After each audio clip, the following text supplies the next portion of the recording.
Greetings, adventurers. Today we're excited to introduce you to a new story, Dark Dice, a horror podcast that blurs the line between actual play and audio drama, where the story is determined by the roll of the dice. 6 adventurers embark on a journey into the ruinous domain of the Nameless God. They will never be the same again. One of the players is not what they seem after a doppelganger, a creature that can assume the form and voice of whatever it kills, infiltrates the team. As the players are picked off and replaced one at a time, can they figure out who the monster is before it's too late? Can you? In addition to a full-blown fantasy soundtrack with over 30 live medieval instruments and a 40-person choir, sound effects further enhance the story. Here's a quick example of what that sounds like. The shambler with the jar of liquid inside of him. Soren Arkwright let loose an arrow that cracked the glass, passing through the spine of the creature. The shambler still managed to maintain its forward momentum, but stumbled as it eagerly tried to bite and swipe at Soren, landing near his feet. As Rowena struck the shambling creature near Soren, she shattered the canister in its stomach, sending its liquid contents spilling to the ground. With a rush of liquid, the small fetus fell too, twitching and moving toward Rowena. I'm gonna punt you. Rowena launched the fetus into the mouth of the mimic with a kick. So if you dare, gamble your sanity and subscribe to Dark Dice however you listen to podcasts, or on Spotify. Dark Dice can also be streamed at darkdicepod.com. I am Ashra Beckett, though you will address me as Ms. Beckett. I am the member of the Arcane Brotherhood in charge of the Howling Ravine encampment. I came to the Icewind Dale to oversee the excavation under the Reghead Glacier, to search for, well, I'm really not at liberty to say. The details of the Brotherhood's operations are strictly need to know, and you don't. Icewind Dale Corrupted, on Mondays from 6 PM to 9 PM BST at twitch.tv/adventurerswanted.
Welcome back, friends, and thank you for joining us for Journey to the Obsidian Spire, one of our twin Dark Sun campaigns set in a world of swords and sandals and dark magic. Tonight, we rejoin some of the allies of the Veiled Alliance in the crossroads village of Alteruk, in the vast desert of the Tablelands. While the rest of our party has gone on to a political event at the Council Hall, we focus now on a different type of adventure. We'll start tonight in the local tavern called the End of the Sea. The tavern is a wreck after a vicious fight broke out between a group of attacking black-robed cultists with snake tattoos and a handful of our adventurers. The cultists seem transfixed on murdering the old half-elf wizard, Ebo Stranit, and they almost succeeded before they were overcome by the efforts of Ebo himself, of Horsun, and of Marilla. As our story begins tonight, I want to start with Ebo. Michael, welcome back to Dark Sun. Yeah, good to be back. Is it? Yeah. So, for Ebo, the last thing you remembered before the lights in your eyes faded out were the heavy steps of large leather boots moving towards you in the tavern. You stay there in the darkness for quite some time, Ebo. There is no sound in the void, no warmth, no light, no peace. There's this nagging feeling in your mind or in your soul that maybe you've left something undone in this world. So my first question to you is, what does Ebo feel more than anything else that he needs to accomplish with his life in the time that he has left? I think Ebo feels... Honestly, I think he feels that he is supposed to pass his knowledge down to somebody else, if not for Villery's sake, at least the knowledge he's acquired and how the techniques he uses to, I guess, refile or to instead of destroy, to create. And I think that's the thing that he, other than his daughter and just being able to see her again, I think that's the thing that he has nagging in the back of his mind is, I was taught this and it's my duty to pass it down to someone eventually.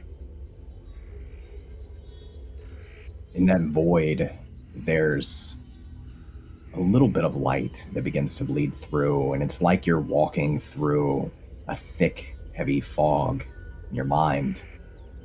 There's shapes there in the fog, familiar shapes, people you've known, some who are gone now, many who are gone now. You've lived a long life, some who still remain. And as you sort of consider this idea that there's something that you need to do, you need to pass your knowledge on to someone else before your time is up. Is there a person that comes to Ebo's mind, a candidate? Or does he not know? He doesn't know. Those shapes continue to move past you, none of them really taking form, just silhouettes there in the dark. And then Ebo, the fog begins to part, and a brighter light shines through in your mind. My next question for you is, everybody has memories that they hold on to, things, moments that they want to recall when times are tough, when things are dark, happy memories. Sometimes they're one of the most important days of their life. Sometimes there's something simple. What's the memory that would come to Ebo's mind? I think hearing children in the fields skipping and playing in the fields of Villery, just hearing the rustling of the tall vegetation and the kids playing and running throughout it. The footfalls, some of the dust clouds kicking up from them running, the sound of arms kind of passing through this high grass / field. It's, twigs snapping under children who are pivoting and jumping and having a good time post Villery celebration or ceremony, and kind of the energy of the hustle and bustle of that time post-ceremony. With that memory comes the smell, the scent of the sort of earthiness, that harvest time when things are growing, an unmistakable smell. And it lasts, the laughter and the play and the celebration, for a few minutes. It's hard to tell here in this place, before there's another scent, another smell that begins to cut through. Ebo, it's something like sulfur. It's something a little more rotten. And the next question I have for you, as this memory gives way to another, is what's a memory that Ebo tries to push down, one that he tries to forget? Yeah, the smell of sulfur or rot or decay, possibly when a ritual or an event up to the ceremony has gone wrong. Panic, he feels panic, anxiety, mind racing to do something right to fix it. Here's crying, here's the smell, the scent of like deep iron and sweat. Is that something that happened sometimes as Ebo perfected his magic, his style of using magic to grow life? Mm-hmm. In the distance, somewhere to the north of your village, in this memory, these two memories that seem to be kind of colliding in your mind, Ebo, you can see in the sky, the plum-colored evening sky, something like a shooting star, green star falling to the earth, something you've seen once before and more recently. But it seems much closer now. As it falls, it becomes larger and larger and larger, and when it strikes the earth just outside of your village, a wave of silt and sand rises up and it washes past you. It fills your vision. You can't see your village all around you. You can only see this green glow up ahead. Does Ebo move towards it? Does he turn away in this moment, or does he do something else? I think he would look back, and because everything's awash with dust and only the green glows forward and maybe some silhouetting of the fields, he'd take a quick glance back, realize he sees nothing, and start to make way towards the green glow, the like ever-present surrounding green glow. With the help of your staff, you walk over dunes of sand through hard-to-pass ground. Your feet slip in the sand, and the storm continues to blow past, stinging your eyes as that glow gets brighter and brighter and brighter. And then beneath your feet, something strange happens. You step on something that's not sand. When you look down, the earth is black, shining rock. It's obsidian that's reflecting this green glow in an eerie light. And the cloud of silt and sand passes by you. And as you can view everything before you, wherever you are, you see an entire land of obsidian. There's no sand, spires, mountains. You see a river that's frozen. Its waters turn to the same obsidian rock. And there, just beyond you, giving that green light, that glow, is a strange object. It's the size of a mansion, a large manor, but made of some sort of alien metal. And from it, this aura of growing and glowing green light.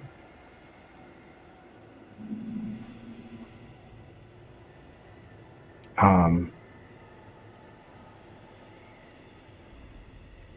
go towards it, and I try and place like my whole hand, my whole palm and fingers and everything like directly in contact with it if I can. You touch it, and the metal is freezing to the touch. Even though it's hot outside, the metal itself is very, very cold. And as soon as you touch it, there's a hiss.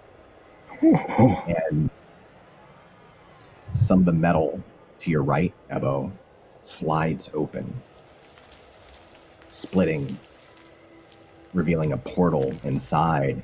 And you can see tendrils, 1, 2, 3, dark purple in color, begin to wrap through this portal, and something begins to emerge.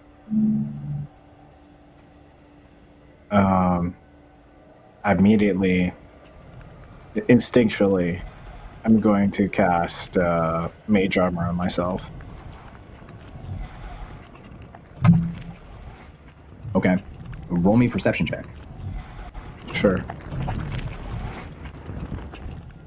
Perception. That's a 6. You take the time to cast the spell as some creature, vaguely humanoid in shape, with 2 dark eyes and a mouth that seems to be made of these writhing tendrils, begins to stumble and pull itself through this open portal. It starts to turn its head towards you, and then you feel a bony hand on your shoulder, a bony hand on your opposite arm at the same time. As you turn around, you can see all around you is what looks like a horde of what Ebo would know with his background, the undead. You see specters and skeletons, rotting corpses, reanimated and alive, moving all around you.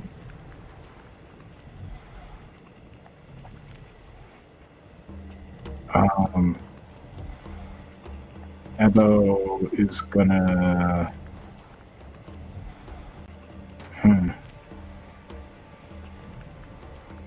He's going to look around himself and kind of use his staff to kind of create some distance and just give himself a radius, and then cast Levitate to give himself maybe some distance from the ground, and to give himself time to think something through, to figure out a plan. Just back away, all of you. And it's gonna like do some semantics, hit his staff on the ground, and the propulsion will just send him up slowly. That's not an aggressive thing, but to give himself distance from the hordes and this writhing figure that he's seen come out of a portal.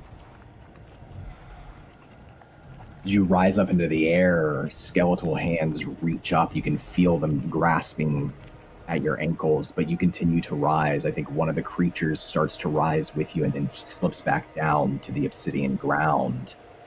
The being that stepped out of this glowing metal thing looks up at you as it is now surrounded by this horde, which has turned their focus to it, and very weakly, it looks up to you and it points off into the distance, a specific direction. I look. I try and peer my eyes in that direction and focus in as quickly as I can.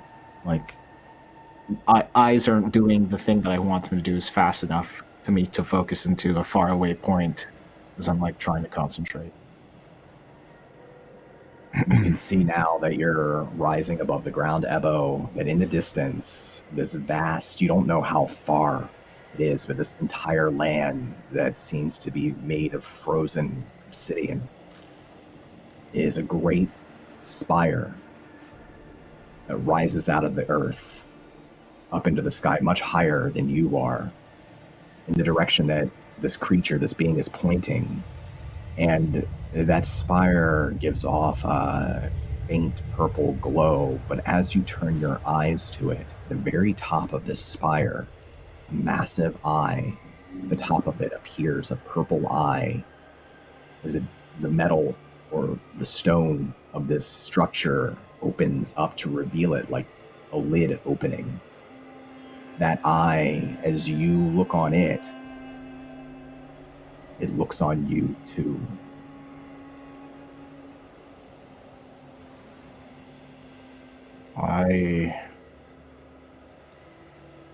Can I get an insight on it to see if... I don't know how to feel about it. I don't know if this is a bad omen or something that has to do with me directly. I know it's looking at me, but I can't ascertain. It's bigger between what I've seen, the things that have risen out of the ground, and this. It's really hard for me to get my bearings and tell what's going on. So, doesn't know how to feel about anything, and certainly with this new kind of apparition of an eye, it doesn't. Can I do some sort of insight to figure out what its intent is? Absolutely. Roll me an insight check. 16. The eye itself is certainly alive. It's certainly part of some great being of incredible power. And with the 16, you're not able to discern what the being's motivations or intentions are, but you sense powerful defiling magic coming in waves from the tower, from the eye. And in this moment, as you're locked there up in the air staring at it, the other thing that you're sure of, Ebo, is that this isn't where you are now, this place you're in now. Even if in your mind, it's real. This exists. You're sure of it. That thought comes to you as you stare into this eye. And then, with a gasp, you wake up in the tavern, sitting up, healing potion on the tavern floor.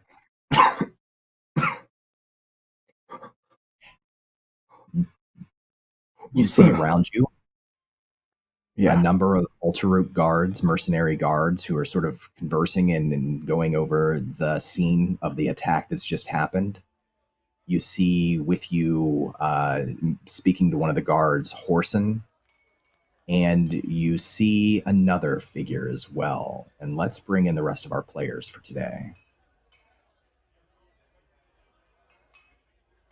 Hello, friends. Welcome to Dark Sun. Before we go to Horsun, let's introduce our guest for the day, Susie. Hi. Hi, Don. Hello, friends. How's it going? It's going great for me. I'm having a great time. Do you want to tell us who you're playing today and maybe describe what they look like here in the tavern? Absolutely. So you'd see a huge woman bound with muscles. Her name is Barru. She is quite clearly half something, maybe giant just by the size that she is, but she's covered in scars. She's wearing this quite well-looking, maintained armor as she sort of looks around you all, and she's got a like slight smile on her face as, you know, there's been a scrap and she's here for it. Excellent. And then, Bill, do you want to introduce Horsun, describe what he looks like right now, what he's doing here as Ebo comes back too? So Horsun's conversing with a guard, trying to extrapolate the things, the recent happenings, relay as much information as he can to discern if this has happened before, if anything like that. And he's like aggressively inquiring. So his like arms are crossed, his brow is furrowed, and he's not in the mood for any bullpucky. So he is ready. He's ready to throw down, but he doesn't want to. He knows it's bad, but he's trying to get the things that he needs. Okay. Go ahead and roll me an intimidation check. And as you're having this heated conversation with the guard, Horsun, when we last saw you, you were in the back hallway of this tavern. You had chased down the shapeshifter who had transformed into a rather large snake-like humanoid creature and killed it. And you'd found a door with glowing runes on it. You were with Marilla, then the guards came in and they started to take over the scene, and Marilla slipped away. And so go ahead and give me that intimidation check. What I wanted to do is, if this is fresh off the fight, I wanted to still maintain the persona, and I wanted to burn a persona point to add my strength modifier to this intimidation check. So whatever this roll is, it is +4. Cool. Sorry, I lost the chat. What was the roll? You got a total of 9. Cool. Well, for your check. there's a lot of effort behind that 9. Yeah, it's frustrating, Horsun. The guards are routinely going about cleaning up the scene. They drag out the cultist's body outside of the tavern and begin to pile them up. 3 of the guards go into the back hallway, and you can hear them dragging that giant snake corpse back towards you, trying to like wedge it through the thin doorway, figure out how to get it out. You can still see the glowing light of the door beyond them, and this guard listens to your pitch and trying to get more information. And he just finally is scratching the side of his face. He says, "Look, I don't know what you want from me. I can't do anything for you. We're going to take care of this scene. You should just go on about your night. Well, nothing to see here." What do you mean there's nothing to see here? Of course there's something to see here. I've got a job to do as well, so I'd appreciate it if you at least let me take something that I can take back and show to analyze the threat. Is that something I can do? Can I at least examine one of these bodies? I mean, they're outside. If you want to look at them before we burn them. Okay, and then he's going to... you said they had snake tattoos? So the cultists, except for the one that shapeshifted, the rest of them bled like most races do. And they did all have snake tattoos on their arms, on their, if you were to check out their chest, definitely on their face, but most noticeably on their face. All right, so if all of these tattoos are matching, he's going to take the dagger that was given to him in, I believe, the first episode, and try to cut a swatch off the arm to get a visual representation of the tattoo. Yeah, I'll just say you do it. I was thinking about making you make a roll, but no, like it's probably messy and grotesque, but sure, you get yourself a snake tattoo. Ebo and Barru, is that how you said it? Barru, yeah. Barru. You would overhear this conversation, and you would see Horsun go over and start to skin part of one of these cultists.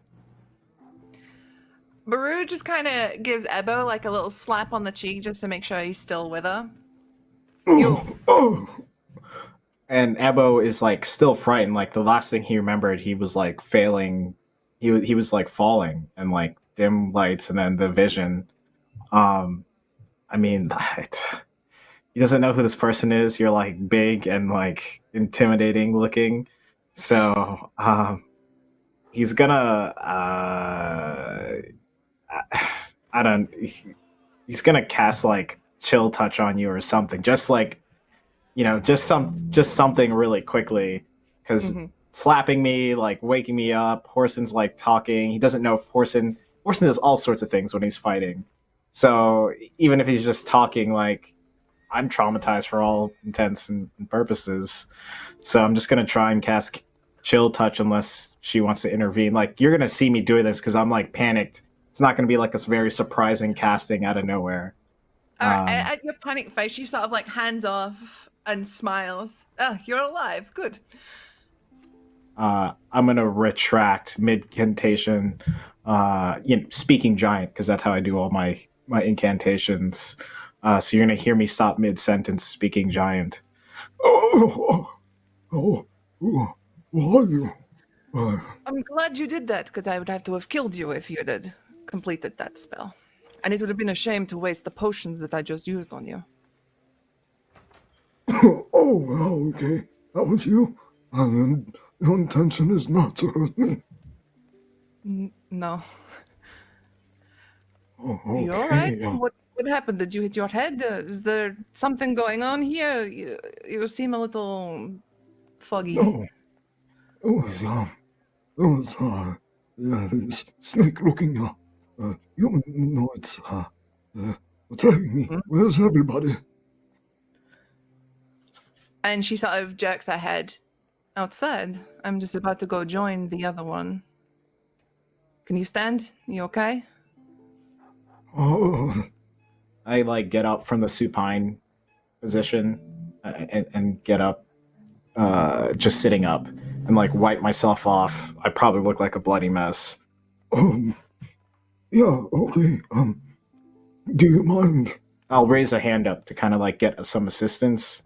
It's more like trying to see if you are as kind as you say, but also he's not feeling great. So it's kind of like a double intent kind of gesture up towards you. So Barru stands up from her kneeling position where she was tending to you, and she's like this because she's so big in this room. And she sort of leans down to offer an elbow to help you.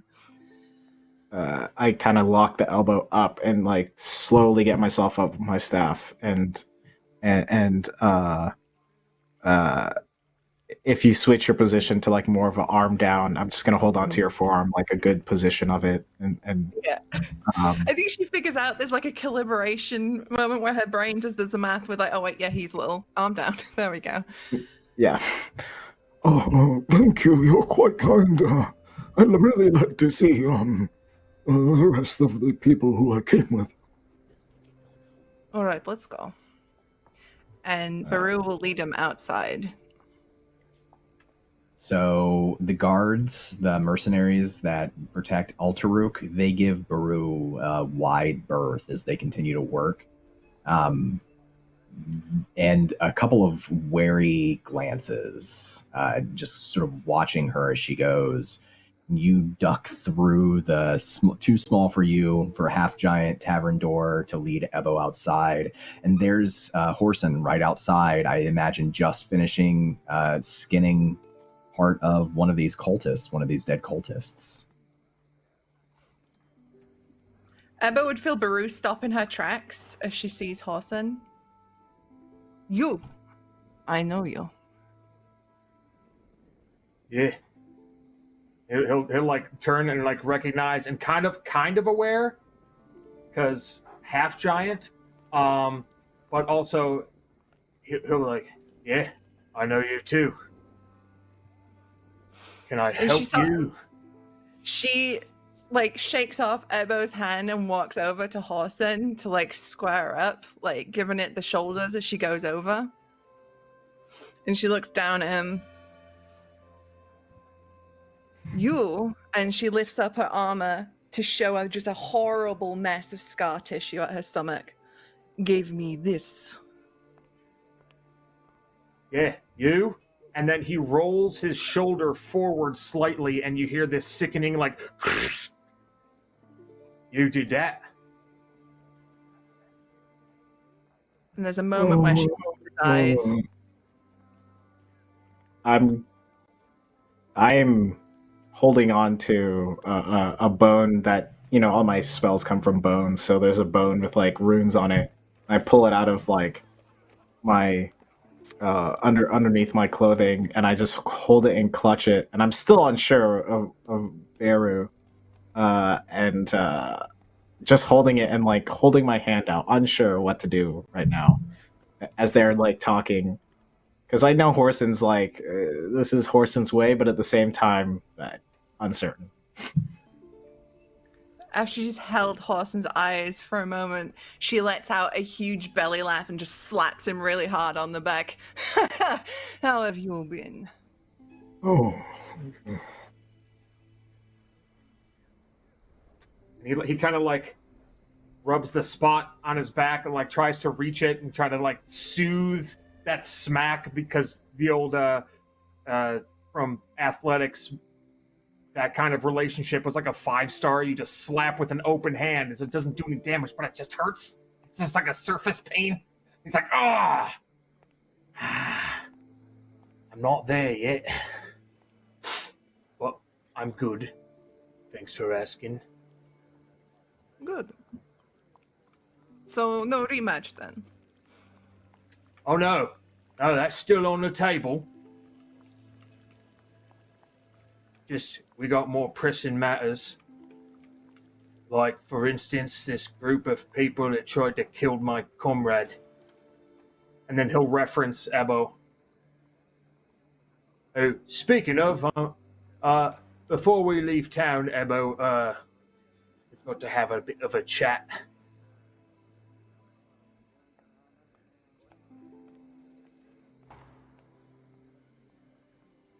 anytime you want to, yes, of course.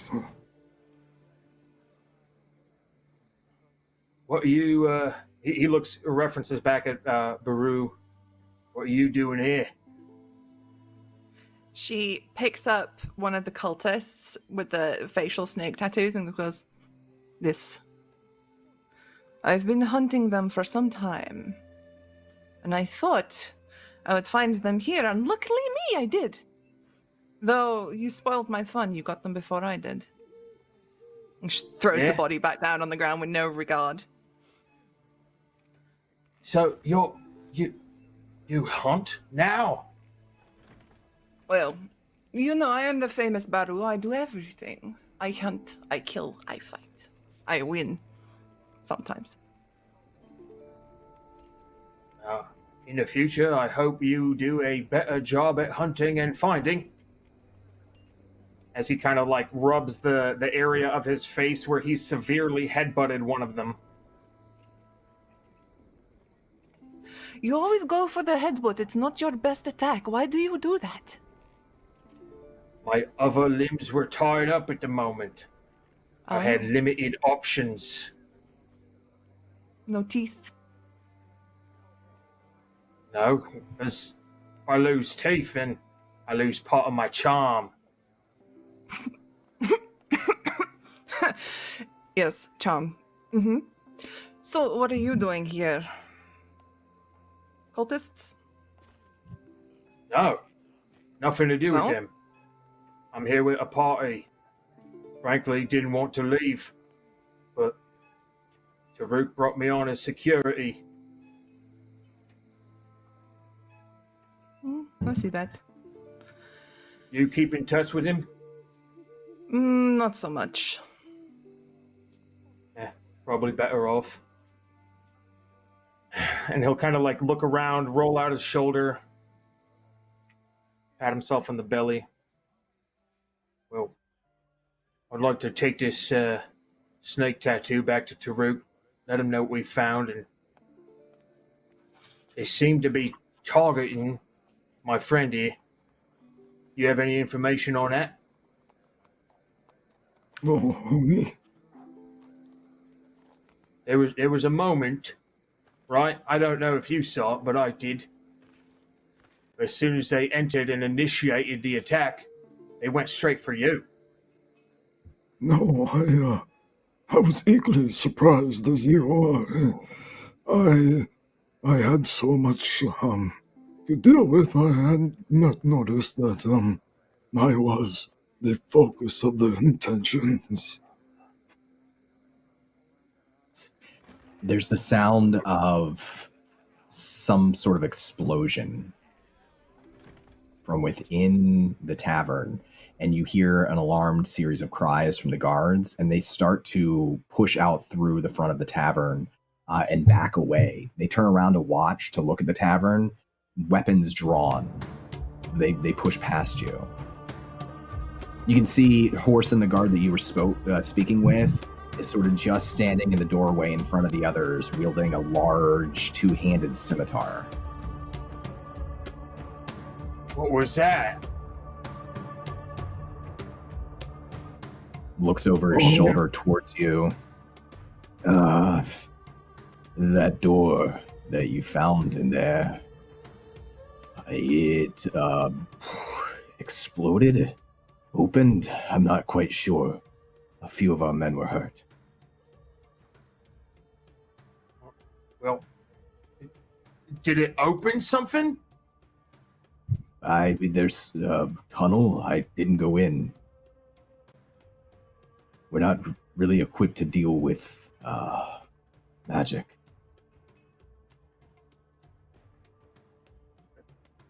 Ebo, just... So, like, there's probably debris everywhere on the inside. Ebo, can I borrow you for a second? Oh, of course, yes. What do you require? I was in the heat of things when a big thing person turned into a snake.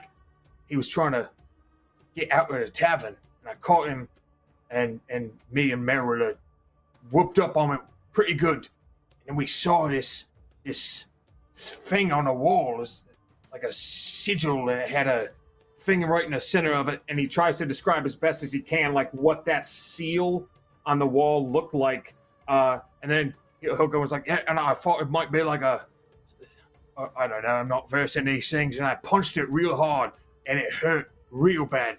And you can see right here, and he shows that where there's like blood trickling out of his knuckles. Maybe you can make something of it. I'll try my best. I am not, although you saw me cast some things. I try and say that secretly without the guard saying. So I'm kind of closer to Horsun. I am not. And yes, while I'm all red, I'll do my best, but I don't know how helpful I will be because I've only been taught some things and learned certain aspects of it. So. Okay, well, hopefully it's still there. If it didn't get blown into tiny pieces. And so he'll try to escort Ebo through there, reference back to Barru. It's like, are you just going to stand there? Or? She is already moving towards the tavern. She's pulling a huge axe off her back, and she is smiling as she walks. All right.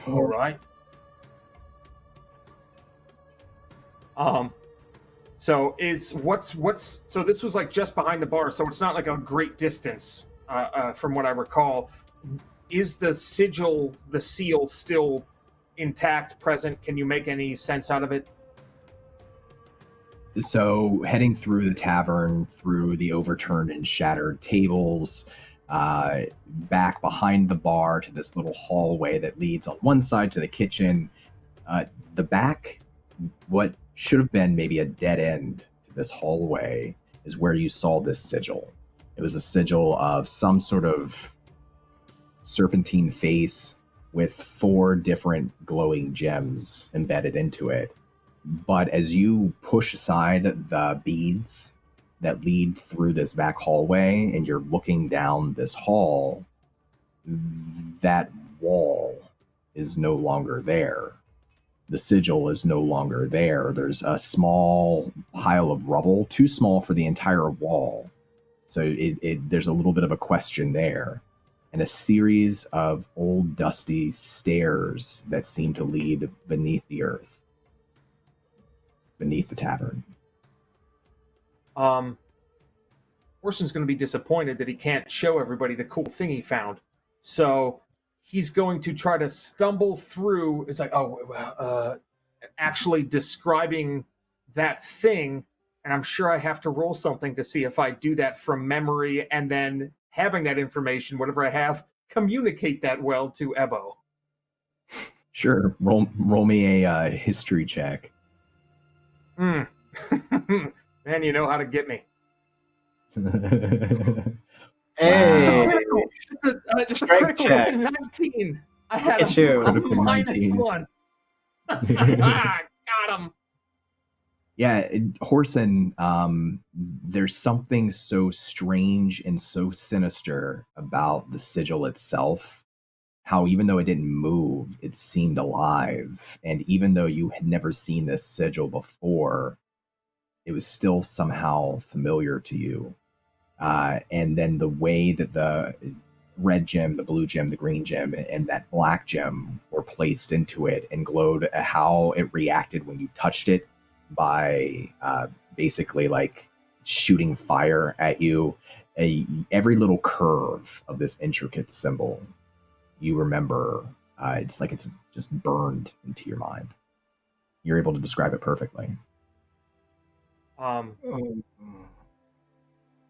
Can I try and think if I've read about something like this or was told about something like this? Because all my teaching were either self-taught or from the person who I learned. So I don't have like a vast knowledge of arcane things. Absolutely, yeah. You can roll me a history check as well. Okay. For Barru would at least know that the description of the symbol is reminiscent of other symbols probably Barru has found during her hunt of these cultists. Sounds similar. And Ebo, you can't remember the specifics, but there is an old folktale among maybe it was a passing elvish tribe that Ebo was in contact with for a time. An old story they had of these strange doors that would open in our world when the stars and the moons were aligned correctly. And they were doors that led to one of the two moons of the world, Ral or Guthay. And there is an old folklore that a long, long time ago, there was a race, an enemy, a snake-like enemy that came through these doors and forced the civilizations of ancient history to worship them as gods. That folklore comes to mind. I was not so much innately arcane in nature, but a traveler once told me of a quite compelling myth or history, and we should be careful. These things are only known when the heavenly bodies are in quite strange and eccentric patterns, and we should probably be careful proceeding on.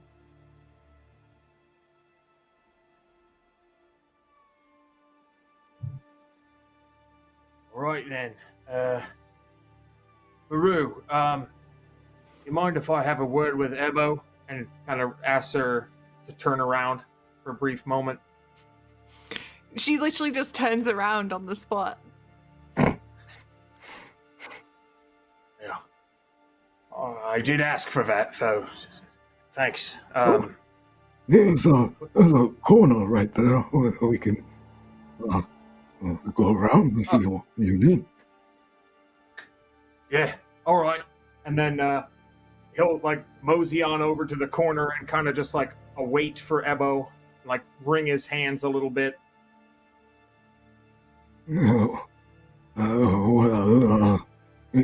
Horsun, what did you want to speak about?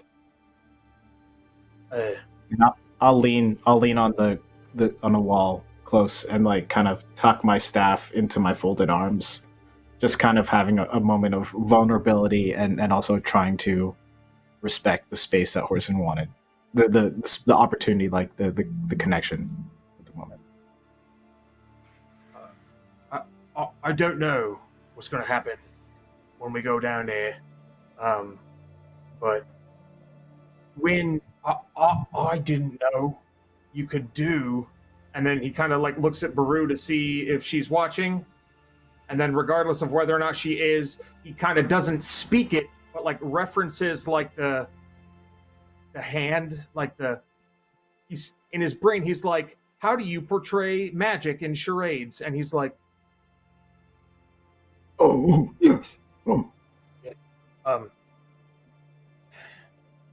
I've worked with someone before who could do that, so it doesn't bother me. I just took me by surprise, and if you could, like, develop a signal or let me know that you're going to do that so I don't get mad, I feel like it'll work out a little better. You know, in my old age, well, not old, but middle old age, trying to control my temper, trying to, give the old ticker a rest. I sincerely apologize. The circumstances developed so quickly. It was an instinctual move, and I do apologize. In the future, I will certainly give you a forewarning should the occasion arise again. But believe me, it was as a last resort, and I humbly apologize. Despite it sounds like your previous traumas, in either case, it's not something I wish to do to any of someone who I consider a good friend or a good acquaintance. I do apologize. I certainly hope it does not happen again, and I will make the promise of getting your acquired consent if such an occasion occurs again. Oh, I just, that first bit is a part that leads into this bit where your instincts were awesome, and thank you for doing that, because it saved us a lot of grief. So I just wanted to establish that, because that was crazy. That was... Anyways, I applaud your instincts. Don't change anything about those, because those are important.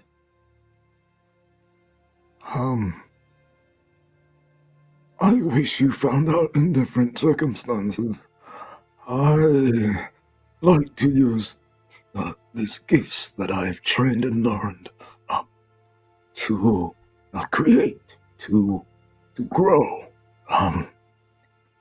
The destructive thing you see was in self-defense and panic, and I only wish to create and survive, if you will. Yeah. I can get behind growth. I appreciate it. I respect what you do to a very high degree. So if you need help, I'm here. Barru. What's Barru doing during this conversation? So she's 100% listening in.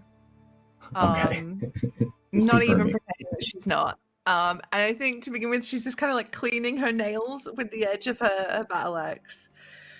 And she's very, very eager to explore this new avenue, especially with this symbol, this sigil described to her. It clicks something in her brain. It's like, this is where I need to be.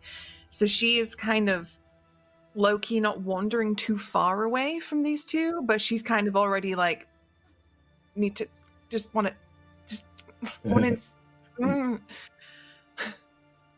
Roll me a perception check. Okay. 9. There's something strange about the passage, the stairs that lead down beneath the ground, but as you're getting a little bit closer, you can see that it looks like flickering torchlight. It's definitely lit below, but the color is a greenish hue. And she calls over her shoulder, "This is very touching that you're having this moment right now, but right now there are other things we need to be doing. If you wouldn't mind following me, I'm about to go. I would rather have some backup, but I'm going. Hugs and things can be later, okay?" There were no hugs. Ebo, did you want to hug? I'm real bad at picking these things up, so if there was a hug involved, I missed it. Anyways, Barru, be my guest. If you certainly require a hug, I can provide one of those. One moment. And I'm gonna go to the bar and pick up whatever, because they had a bar in there, so I'm gonna pick up like whatever bottle is the least amount of alcohol that has at least 2 shots in it, and I'm gonna pour myself a shot, do some sort of incantation, take a shot, pour another shot, do some sort of incantation and drink it, and cast False Life on myself twice at first level. Because if we're going into whatever is happening in a day, I'm just going to try and bolster my life total. Go for it. Oh, I love your flavoring for False Life. The components say a small amount of alcohol or distilled spirits. So that's where Ebo's at. Might as well drink it. Yeah. Yeah. So I'll do the 1d4 plus 4 twice, and I'll roll that right now, right before. I guess I could just roll 2 d4s and just add plus 4, plus 8. That's probably the best, quickest way. 6 plus 8, so 14. I'm going to do 14 temporary hit points to myself. All right. Yeah, you took a beating. You almost died, but between the healing potions and your own ritual, you feel that rejuvenation. You almost feel a little bit younger, Ebo, almost. Yeah, if they saw me, it's like, if you've ever been to a spa day and then like some of your wrinkles kind of go away, like you get a little soft skin. That's you see on Ebo. It looks like, maybe 10 years younger just through. His face looks hydrated. He looks okay. Awesome. So what are we all doing? Barru is leading the way. She's off. Horsun will follow. I mean, he'll wait till he sees Ebo coming and then follow. I'm following suit as well. I'm going to try and place myself between Barru and Horsun, because I don't want to get. I want whatever comes to Ebo feels like whatever is coming towards him. He wants them to have to take on at least one of these people. It's fair. They're both much larger than Ebo too. So the three of you descend these stone stairs. They're actually cut into the earth. And you can see the flickering of the green torches, and then you can see the torches themselves, 4 of them set out on a long underground corridor once you get to the bottom of the stairs. Everyone roll me perception checks. 17. 19. Nice. 5. I'm rolling like me. So what you all see is that beyond the torches in this small corridor, which is probably pretty cramped for Barru especially, there are 3 red doors, stone doors with handles. They don't seem to have any locks. One on either side of the hall and then one on the end of the hall. But Horsun, You realize that there's something strange happening here. You can't hear your own footsteps against the stone. Horsun snaps his fingers to see if he can hear that. Nothing. He'll scratch the stone against the wall. No sound. Are there pebbles or anything on, like, the ground? Sure. He's gonna pick up a fistful of pebbles and chuck them forward, hitting, intentionally trying to hit Ebo and Barru. So you can feel the pebbles hit you, but you don't hear them when they bounce off of you and hit the ground. You see Horsun behind you. And Horsun's gonna point. I'm gonna hit Barru and Horsun. Did Barru, like, before, and she said you did, Barru, you did say you heard our conversation, correct? Oh yeah. I'm gonna like signal to both of them and gesture.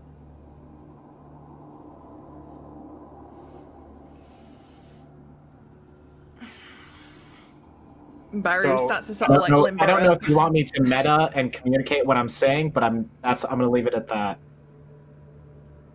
I like the charades. Horsun is going to turn around with his eyeballs facing the rear of where we're coming from and press his back up to Ebo until Ebo hits Barru's back. So it's like a sandwich.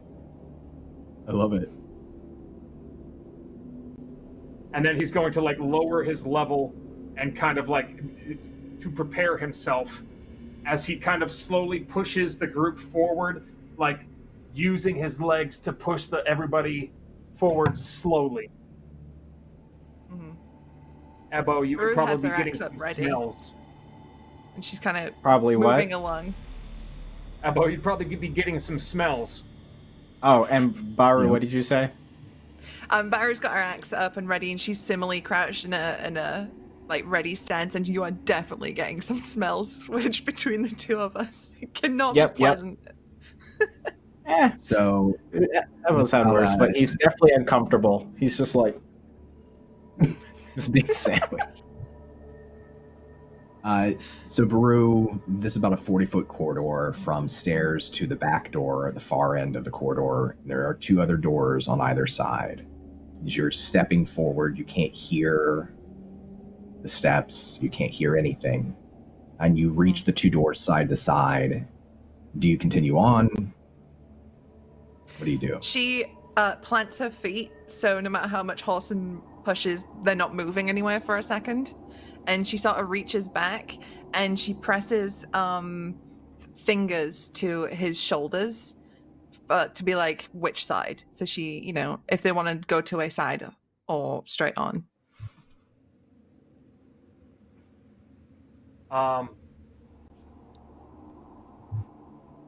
So Horsun, by communicating with, like, feel, so the side, he would turn, like, peek his head around to, like, look so he could get a visual of how it's laid out. So there's the corridors, like you say, two sides and straight forward are the options. Yep, 3 doors. He would tap his left hand backwards, so I think that would be Barru's right hip, and he would tap the right hip. Okay. And she, like, confirms it by, like, tapping his hand, and then we're gonna shimmy over to the right door. Okay. What are you doing with the door? Are you pushing it open? You kicking it open? Barru isn't subtle. Yeah, she's gonna just boot it open. If there's something behind it, she's gonna get in there. The door slides, but with your force, you're able to kick it open, but it scrapes against the ground, and you can hear the scrape. There's a whoosh of sound coming back into the tunnel, into the corridor, as soon as this door opens, and more green flame torches on the inside, and you can immediately hear a chorus of chanting in some language that none of you know.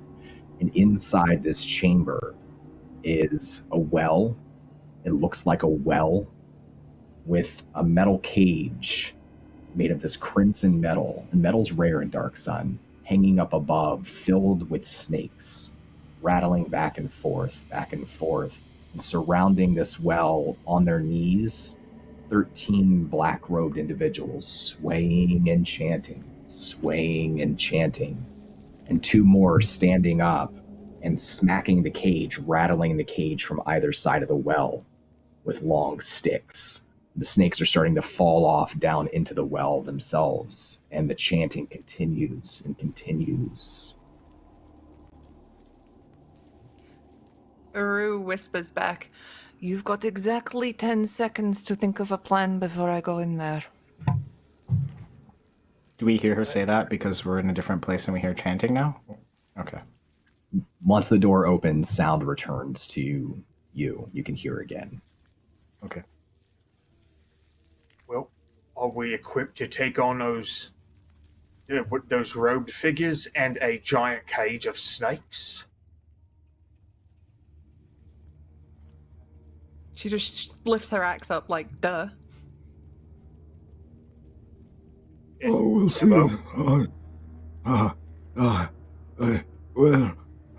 I don't have something for lots of people, but I'm quite okay with taking on individuals one after the other. So visually, the structure with this crimson metal and these snake cages, is it suspended from the ceiling by a chain? That's How right. far Same away metal. is that? Maybe 20 feet into this chamber, and it's a large well. The snakes are various sizes, none of them large like that monstrous thing that you fought before. They are like actual snakes, sort of like rocking back and forth, some of them falling, some of them trying to hold on to the bars as this chanting continues. All right. Yeah, excitement. Okay. Barru, I'll follow your lead. I've got an idea. Ebo, you can do something to the men hitting the cage, yes?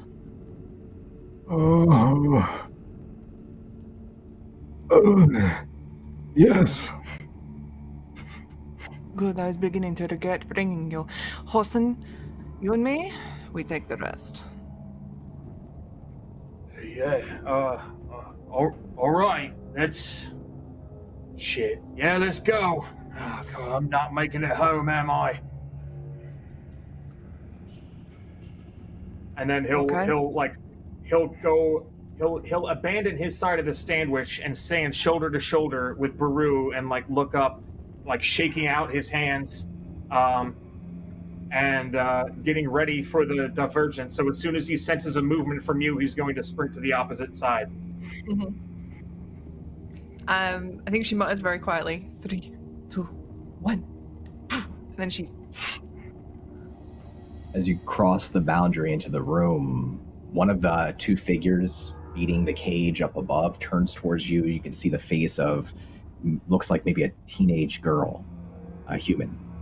And she opens her mouth, and you can see that her teeth have been sharpened, probably filed into points, and she screams. The chanting stops, and the 13 kneeling individuals, one after another, like dominoes, pitch forward and fall headfirst downward into the well. Meanwhile, the girl and the other figure that was beating the cage, they turn their sticks to you and begin to swing them back and forth. And Ebo, since you're in the back now, as Horsun and Barru move in, you hear and see the 2 other doors on the other sides of the hall swing open, and several more black-robed cultists wielding daggers begin to rush forward. Close the door.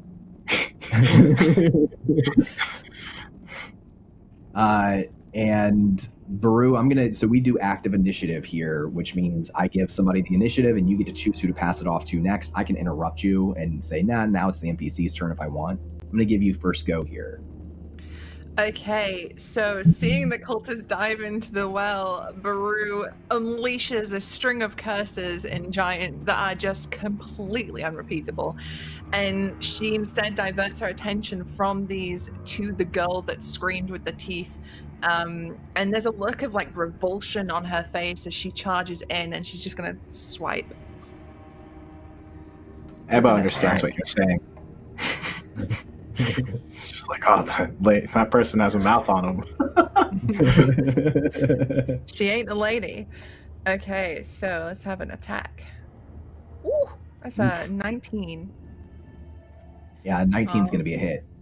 And that would be 17 damage. 17. Yeah, this is enough to defeat this girl, so you can describe what happens here. So Barru is just absolutely repulsed by what she's seeing, and the fact that this is a teenage girl does not even factor into her mind as she just brings her battle axe around, just decapitates the girl, like with a sickening crunch. The obsidian blade just straight into her neck. Just whoop. That head goes flying across the room in your general direction, Horsun, as the body falls backward and it too topples into the pit. And Barru, you can see that there's it's not a ladder. It's like a ladder. There's steps vertical heading straight down, carved into the side of this well, and you can see more light down below and reflecting off of the remains of these individuals who have just pitched themselves down. It's a far drop. It's not a drop that a normal person would survive. Yeah, she looks down it and calls out back to them. There's a way down. Is there anything else you'd like to do on your turn? She moved, she attacked. No, I'm gonna pass it off, I guess. Okay. You want to pass it to? I will pass it to Horsun. All right, so after seeing this is like a very short interaction. Apparently frustrated that you were able to cover more ground than him in the same amount of time because of your long stride. He's going to take a second and gauge the other stick holder's reaction to seeing the other stick holder's head come clean off, if they noticed it. They don't even glance over to the other cultist. They are stepping forward, swinging their pole back and forth, and you can see that there's like maybe it's made out of flint, some sort of sharpened stone that's hooked almost like a long scythe on the edge of this thing. Gotcha. So he's going to try to time it right between the swings to approach, and generate as much force as possible to come in, and you see his arms attempt to grab the air and pull down as he jumps up in the air and tries to hit her in the head with a flying knee. Are you trying to do an epic? Are you trying to do a stunt? It's just an unarmed strike. It's just an unarmed strike, but I want to flavor it like the opening move to, so much flavor. Yeah. Yeah. Okay. It's 23. 23. Yeah, that'll be a hit. All right. For 9 bludgeoning damage. Yeah, so this weapon swings towards you, and you leap over it, and you grab on it with your feet, press it right into the chest, and they stumble back, almost tipping over into the well, but they catch themselves with the haft, with the base of their pole, and wedge themselves and hold themselves in place. It's a powerful blow. You can hear them wheezing, but they're not down. Good, because I have my second attack, and there's a show to be had. So after he lands off that flying knee, he spreads his legs to generate some power, and then comes through with a right-handed cross. And that's a 26. Oof. Yeah, that'll do it. And 5 bludgeoning damage. Yeah, that's enough to finish this robed figure off. So what happens, Bill? So as he propels his weight forward and comes across, punching through the person's chest, they fly backwards and then down into the well, and then he follows through and then gazes down to see where, like how deep it is and where they fall and what happened to them as they fall. I mean, you can, as you knock them down into the well, you see their body bouncing from side to side of the inside of the stone before they hit with a sickening crunch at the bottom, where there's a growing pile of bodies at the base of what looks like a larger tunnel. You can see light down there, and you can see sort of some of the snakes that have fallen out of the cage that's still hanging up above, down below. Some of the snakes are just sort of writhing up over their bodies, part of that mass. And then that's going to be the end of mine. He's not going to communicate anything different, and then I'll pass it on to Ebo. All right, Ebo. So where is Ebo right now, and what's Ebo doing?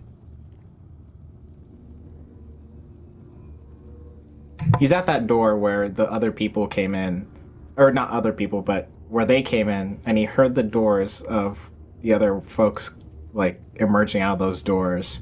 He's going to try and buy himself some time because he's in the back where that is. He's going to close the door and try and figure out a way if he can jam his staff to keep them from like trying to come in, or at least buy himself some time to get back to where Horsun and Barru is, so that we can kind of engage them as a group.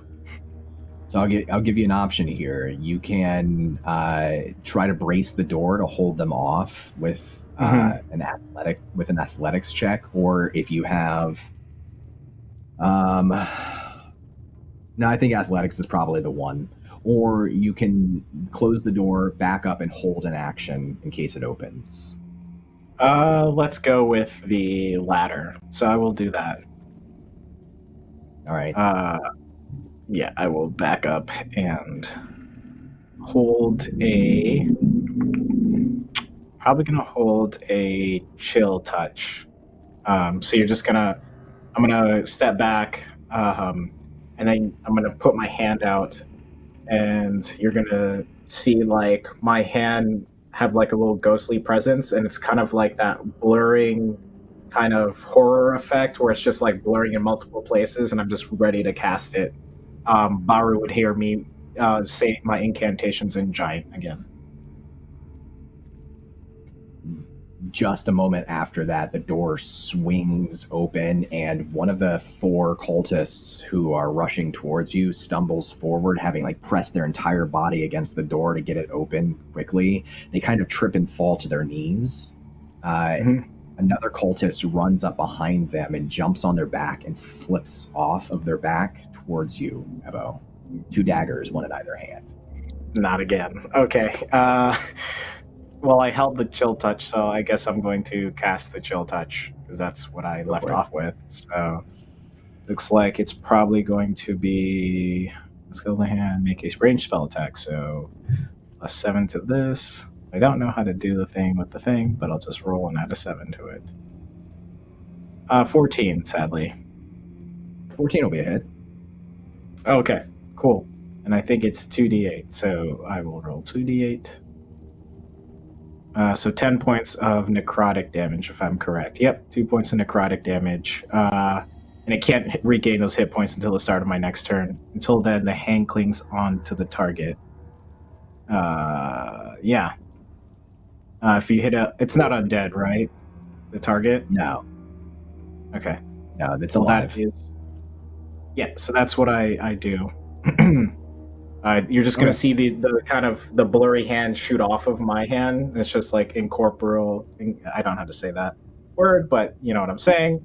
It's and you're just going to see like blue and brown kind of hand reach out and kind of waft through the air and touch the center of the chest and disperse.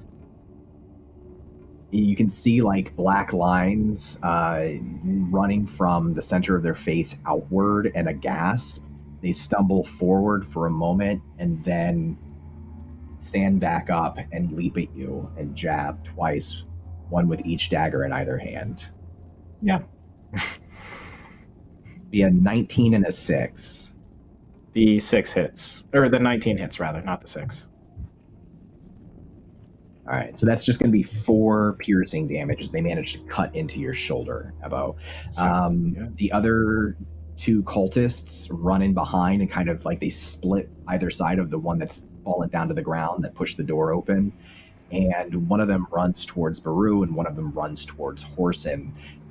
One of them has a large two-handed scimitar, very similar to the weapon the guard had outside of the tavern, and he's like slashing it through the air back and forth, and then feints, rolls, and slashes upward at you, Horsun, trying to split you from center mass upward. 19. A 19 does hit. Yeah. 12 slashing damage. Yep. The other slightly smaller robed figure that's coming towards Barru also has a pair of daggers. They don't get super close to Barru. They run along the side of the room and they pull back their robe, and you can see they have another, like a line of daggers on their belt. And they begin to draw, and they're going to throw 3 daggers at you in quick succession. A 9, a 6, and a 10. Nuh-uh. Describe how Barru manages to not get hit by these 3 flying daggers. I think she super casually just goes whoosh, whoosh, and then the last one's coming for her face. She just bats it out of the air like it's a pesky fly. Just Awesome. Then I'm going to give it back to you, Barru. Right after that happens, what do you do next? She fixes this cultist that threw the daggers at her with a disturbing smile and growls as she just slowly walks forward, brings up the axe, and this person's about to have a very bad time. Hopefully. That's 23. Yep. With yeah, that'll do it. 19 damage. Yeah, you can. What happens? That's enough. She brings up the axe as if to cleave down to cut through, but then she flips it so it's the flat side of the blade and just smashes the top of their head and crushes them like a Coke can. It is a grotesque sound that echoes throughout this entire chamber. Perfect. Anything else you'd like to do? Then she, just for flavor, she points to the cultist that's attacking Ebo and says, "No, I just brought him back, don't you dare." And I'm going to hand off the initiative to Ebo. Ebo.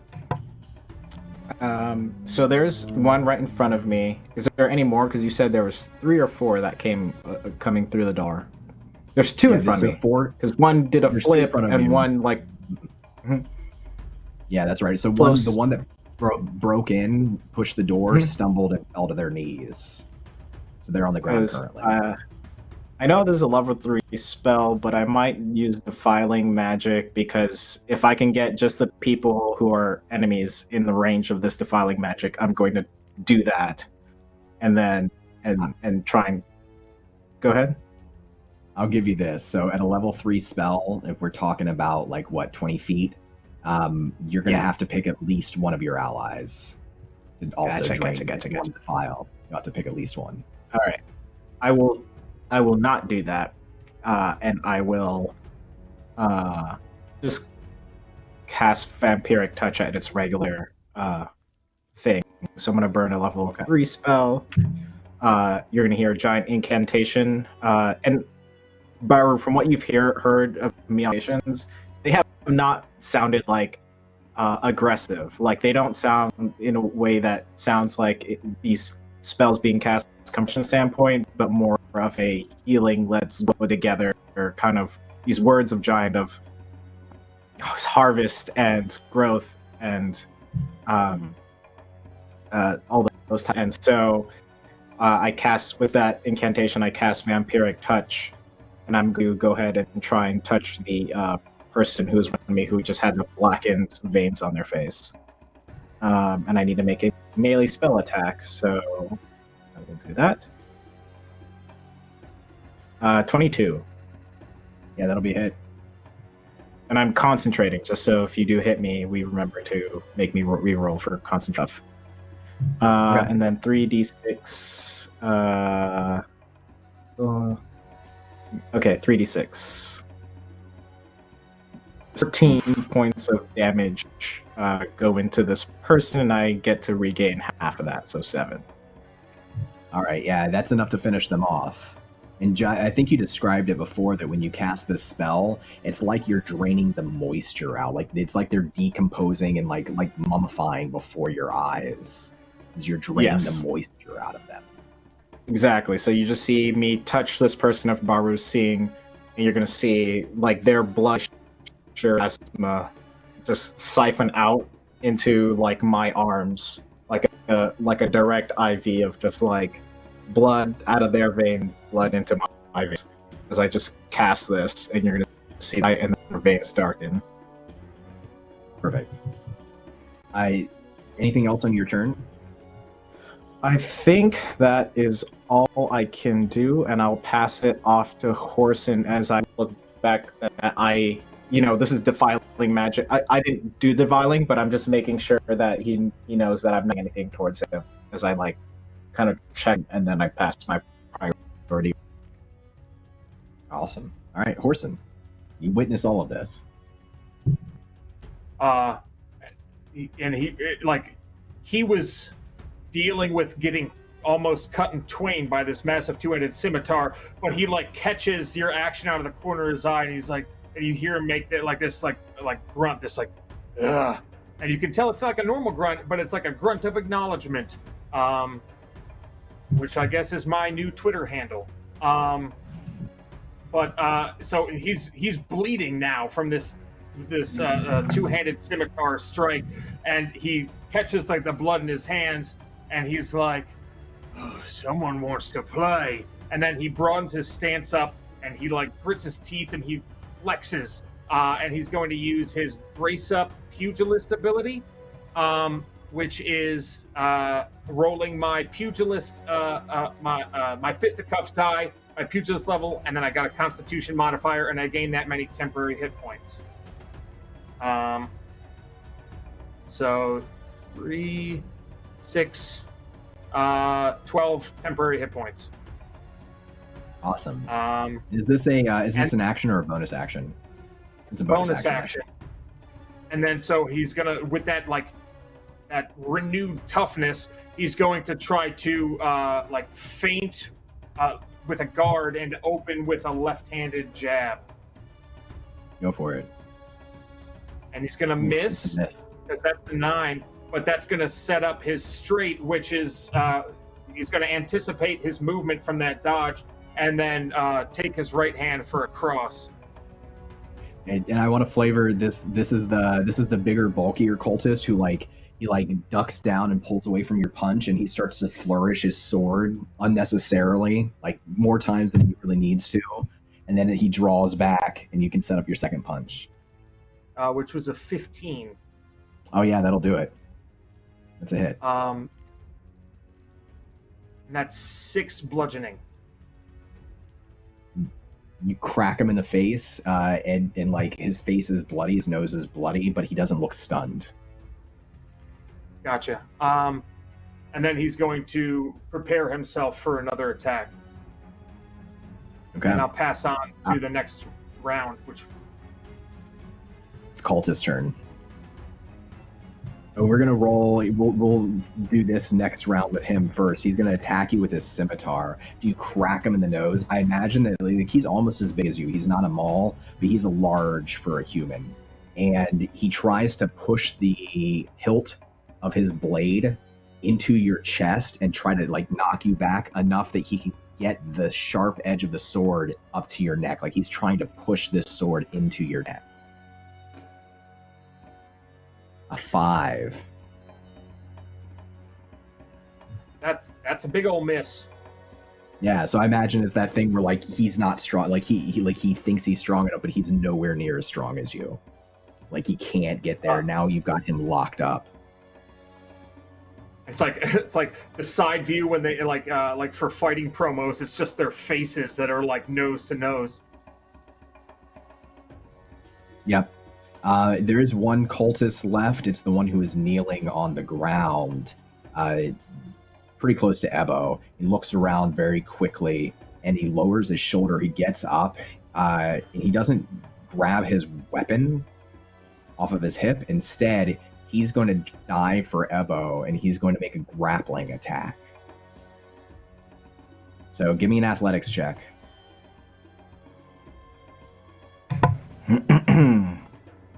11. All right. So he dives for your midsection and wraps you up with his right arm. And once he has you, he tries to lift you up off of the ground. And he's like stepping forward with you, Ebo, like towards the well in the center of this room. And then he's going to try to, with his second action, push you, do a push attack. Maybe, okay. Maybe another athletics check. I see ya. Okay. 18. Oh, that's pretty good. 18's pretty good. 19. Not good enough. All right, let me roll this.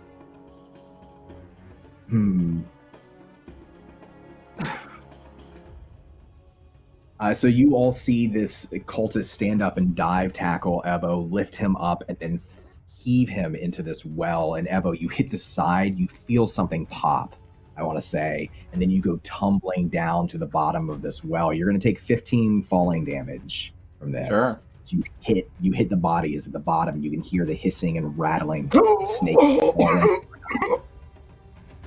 But that's the end of this cultist's turn. I'm going to give it back to, let's start with Horsun this time, because Horsun, you're squaring off against this big fella. Okay, so where I'm squaring off with this big fella, where is the person who just kicked Ebo down the well, or shoved Ebo down the well? Like, how far is that in proximity? I don't know, maybe 5 more feet, 10 more feet behind this guy. So as far as stunts go, what would it take for me, since we're so close in proximity, for me to snake my arms up under his arms, back up, and kind of do like a Greco-Roman belly-to-belly suplex and try to toss this person into the other person to get down into the well? So you're trying to basically get a push action, which normally that's something you can do on a critical hit. You can automatically push them and knock them prone on a critical hit in our games. So I'm going to say that if you spend a bonus action to do your stunt and you score a 20 on an athletics check, I will let you push the second person down the well. Okay, so do I need to roll anything initially for the big guy? Like taking him over to where the other guy is? Yeah, you need to make an attack per normal, and then you can spend a bonus action to try that stunt. Okay. And this is just a normal attack. Yep. Right? Okay. Also, between 14. that, while you make... Oh, go ahead. Go ahead. No, after you. Concentration checks. What do I add to that Constitution? Yeah, it's a Constitution. Because I did fall and took damage. So my spell ends, the vampiric touch ends. Oh no. So anyway, continue. I just forgot to mention that as I took damage. 14's a hit. So you can roll damage there. Okay, and then you need an athletics check from me, right? I do, yeah. That's a 27 on the athletics check. It's a 27. I'll roll your damage for the jab. 7 bludgeoning. So this is going to be enough to take out both of these, I imagine, because I'm going to roll this, but I don't imagine. Yeah. The falling damage is going to be 23 for the second cultist. So you can describe exactly what happens here to both of these. You defeat them both in one fell move. So he's pressing the scimitar like into me and like just to like right here of my face, and then our faces get nose to nose. And then I back up and I headbutt him in the face, and then take his, like, he's kind of stunned, like he's like blinking red like they do in side-scroller video games when you're fighting a boss and he's almost done. And so while he's stunned, usher him to where the other person is, make eye contact with Barru, And then as he's trying to do underhooks under his arms, he references his head and then winks, gets double underhooks with this person with the scimitar. He like loses the scimitar and he puts his weight back into himself and does a belly-to-belly suplex and toss this big guy with the scimitar into the person who just shoved Ebo down the well. And there's a moment where that figure, like just finishing shoving Ebo down the well, is catching his breath, and he starts to turn towards you. And there's a moment where he sees the body flying out, and his eyes go wide, and then his head snaps back. There's a sickening crunch. He falls back into the well. The scimitar-wielding man topples a moment later into the well, and you can hear them ricocheting off of the stone before. Ebo, I need you to make me a dexterity saving throw. Yep.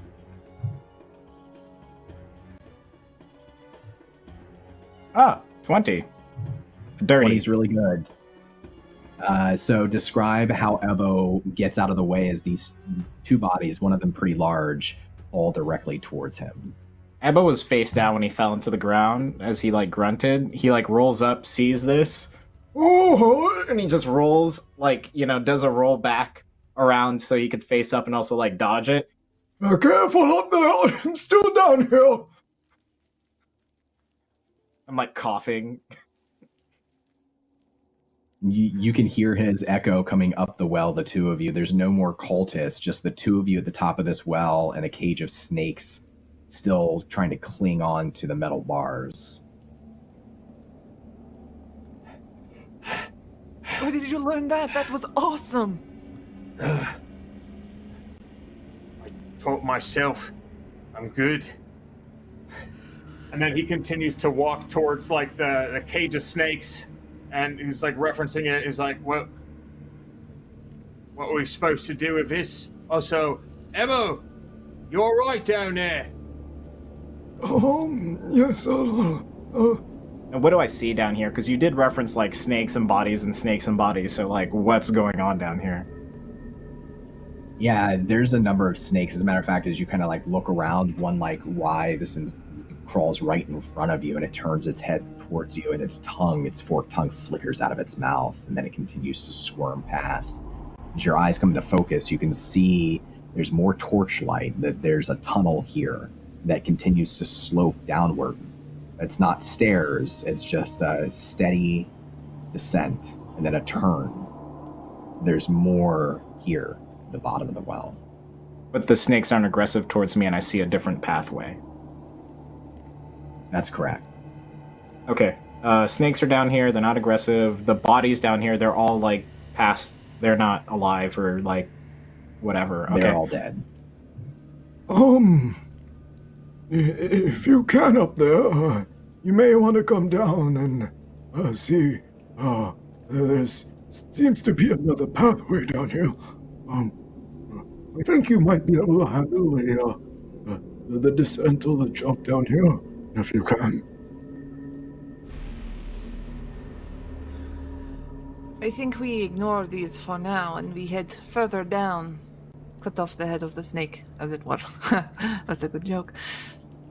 Come on. And she heads down using the almost laddery bit that she'd spotted earlier. She's not risking her knees. She's conscious. Look after your knees, people. And the steps are kind of curved so that like you can put your foot into each groove at kind of a downward angle. So it's actually makes it rather easy to grab on and grip with your fingers as you're climbing down, and it's a fairly easy descent. It was designed to be easy to climb up and down. And you begin to descend down into the well. Horsun, what do you do? He's like, that passes for a joke you're from? Oh, you Mr. Lawton Balak. And then follow Barru down as he descends the same way. As they're descending, if I can do something, if that's okay, I'm going to cast Animate Dead, because there's lots of dead bodies here, and the more people protecting me and doing stuff for me, the better. And as Horsun and Barru are coming down...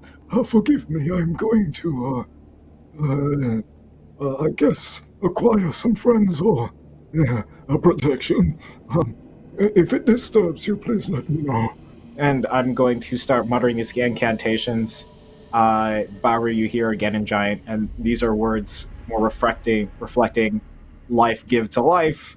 You know, you descend upon the earth to grow again and stuff like that. Just like this kind of circle of life type of thing.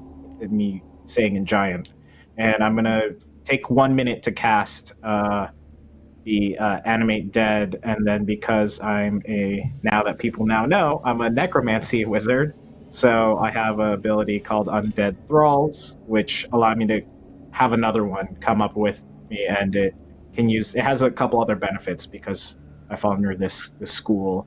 So I'm going to raise 2, and I can pick zombie, skeleton, or as appropriate, because they're not bones, and I believe they're humanoids that are just fresh. I'm going to create 2 zombies. So as the two of you descend, you almost reach the bottom of the well, and Ebo's incantations finish.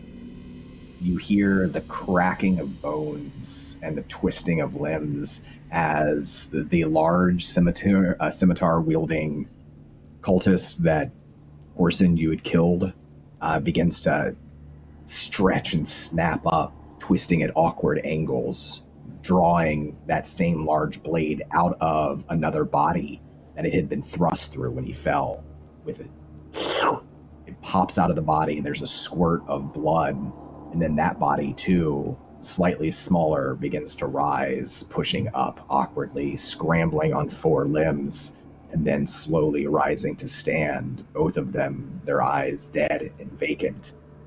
And you reach the bottom of the well with Ebo and these 2 zombies, and you can see beyond a descending slope green flickering torchlight. And I think that's a great time to go to break. Stick around, everybody. We're going to take 5 minutes.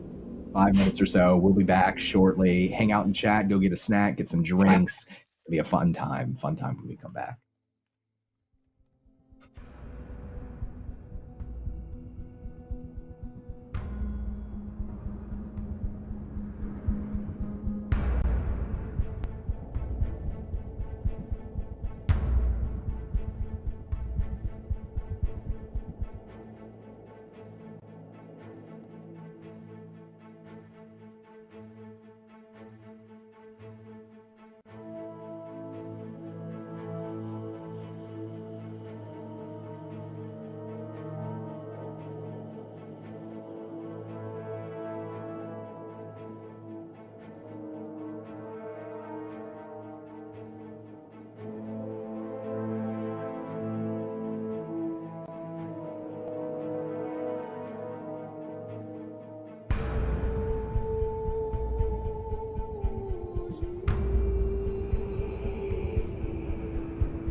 Thanks for sticking around. If you're just joining us, our adventurers today have climbed down, descending into the lair of snake cultists in the village of Ultaru. They've climbed down a well to the bottom of this place. It's a mound of dead bodies. Snake cultists, even a few mercenaries from Ultaru are here. How they got here is unknown, and many writhing snakes just crawling through the body. Horsun and Barru, as you reach the bottom where Ebo's already waiting, just having finished casting incantation, two of the cultists rise as undead zombies under Ebo's command kind of crack their backs and snap to attention with dead eyes and just stare blankly forward. Beyond lies a descending slope, a smooth, round-shaped tunnel with walls that go up and a ceiling that's not flat, but part of a spherical shape. Uru is horrified to see these zombies, but she just sort of fixes her vision past them down that corridor and muttering softly in Giant. Ebo would hear her saying, "The enemy of my enemy is my friend. The enemy of my enemy is my friend. The enemy of my enemy is my friend." And she's just muttering it to herself as she walks and like doesn't look at the zombies. Horsun he'll like put his arms up like a child would awkwardly, like on their rib cage where it looks really uncomfortable, and he's like, "No, nice instincts," and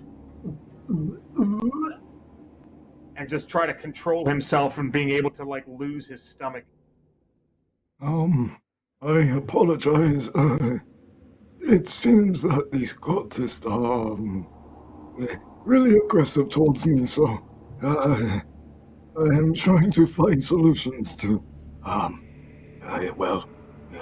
not be such a soft target around them. Yeah, no problems on my end. It's just that, wasn't expecting. I throw punches, you make those. I'm gonna get like some nice like green cloths that I have, like just like a big handkerchief or whatever. I'm just gonna place it over each one of their heads so it doesn't look. It's the only thing I have, and normally, like, this is out of instinct. It almost seems like this is something I've kind of done, but this is not the way I wish it went. So I'm just gonna put cloth over their faces, just to kind of take away some of that, like, oh, this person doesn't look right, and more, covered. That's very gracious, but also somehow a little worse. But go on, you've got a way. I'm not trying to get in your way. Oh, it's getting better. I just got to get used to it. I'll stand back then. No, you're fine. You're fine. Go on.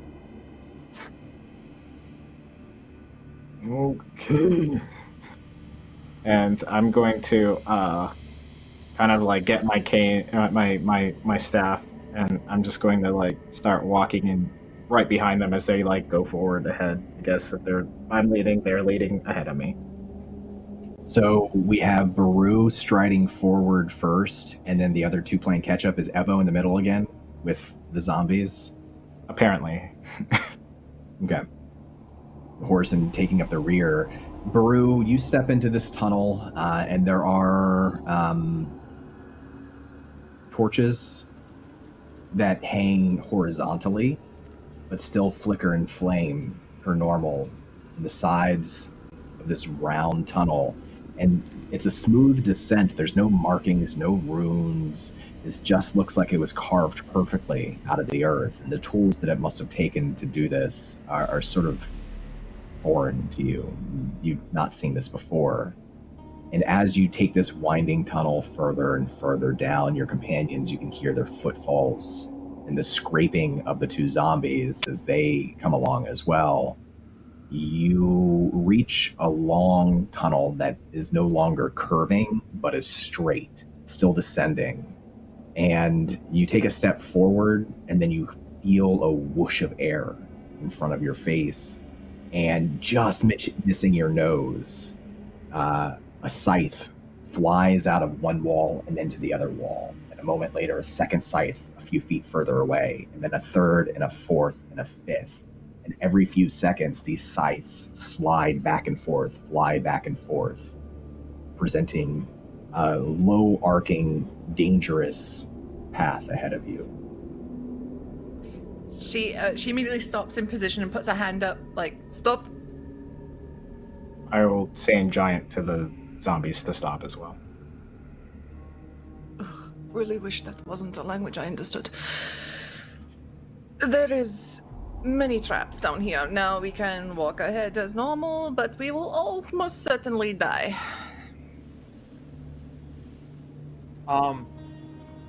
So these scythes that are coming out, it's like the farmer's scythes where it's like the metal comes down like that. Yeah, double-bladed. The thing holding the actual metal, is that also metal or is that wood? It's also metal. As a matter of fact, this is the same crimson metal that you saw above the cage. And there's slits in the walls. You can see them. They're very thin. They keep sliding in and out perfectly. Somehow never even touching the tunnel. Just going exactly where they're supposed to. They're very fast. Okay, I want to try something, and this is going to be real dumb. Okay. But he's gonna like, Barru, hold on, I need some space, and he's gonna like square up, and he's going to wait for the scythe, and he's gonna try to time it and punch it to dent the metal so it can't fit into the super narrow scythe and get jammed, and maybe that'll mess up the whole mechanism. All right, roll me an attack roll. While he's doing that, can I investigate the space to see if there's any sort of like off, on, or whatever kind of implement? Roll me an investigation check. 16 is just enough. It is exactly the armor class of the scythe. So roll me the damage. 12 max damage.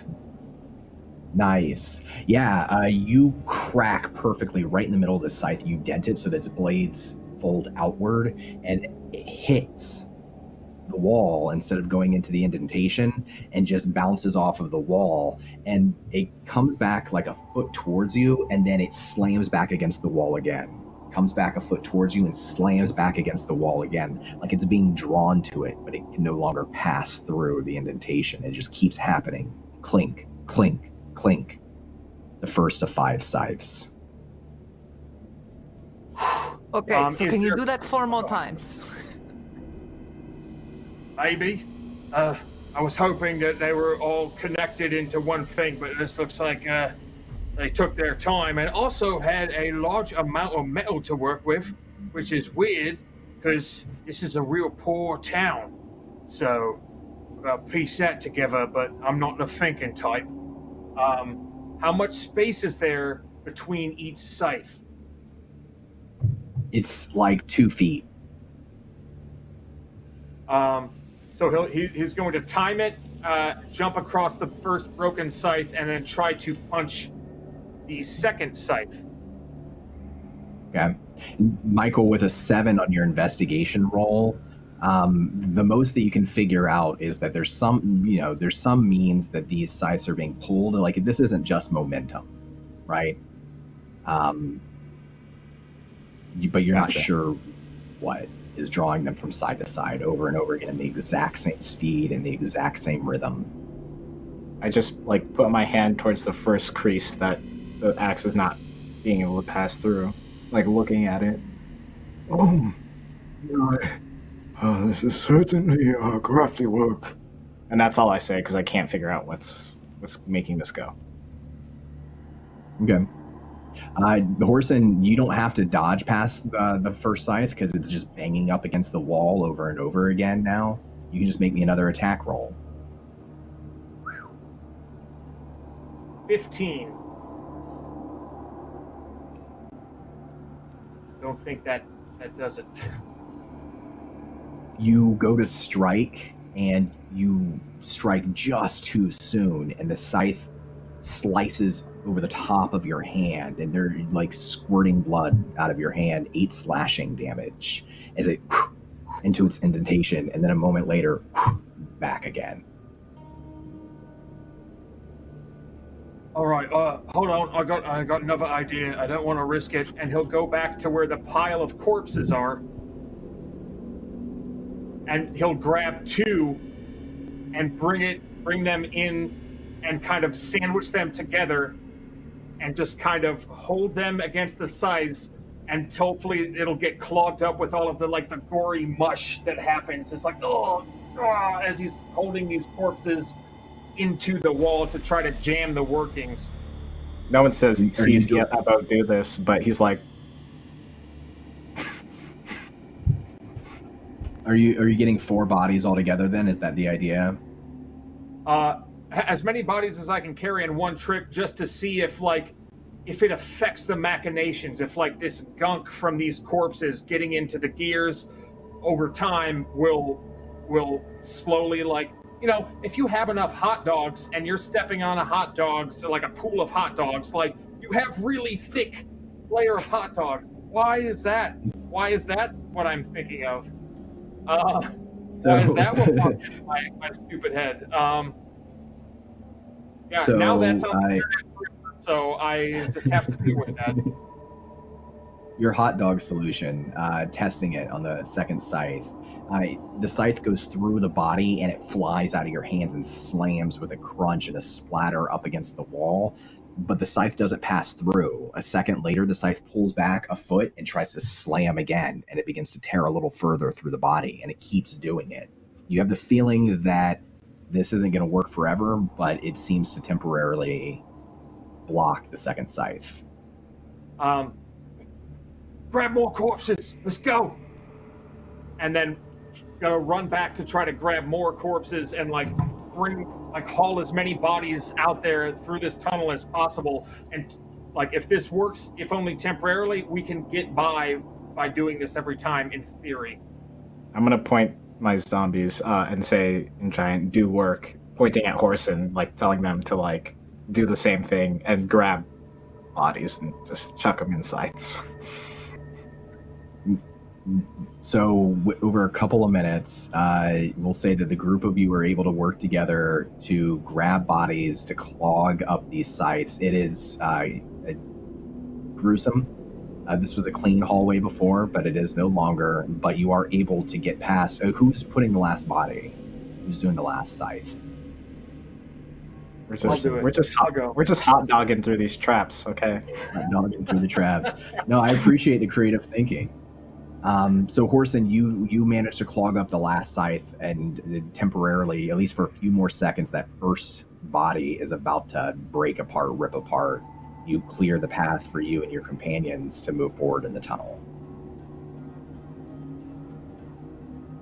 And he's shaking his hand that was all bloody. He's like, oh, well, I wish I would have fought to use those corpses earlier. Fuck, this stinks.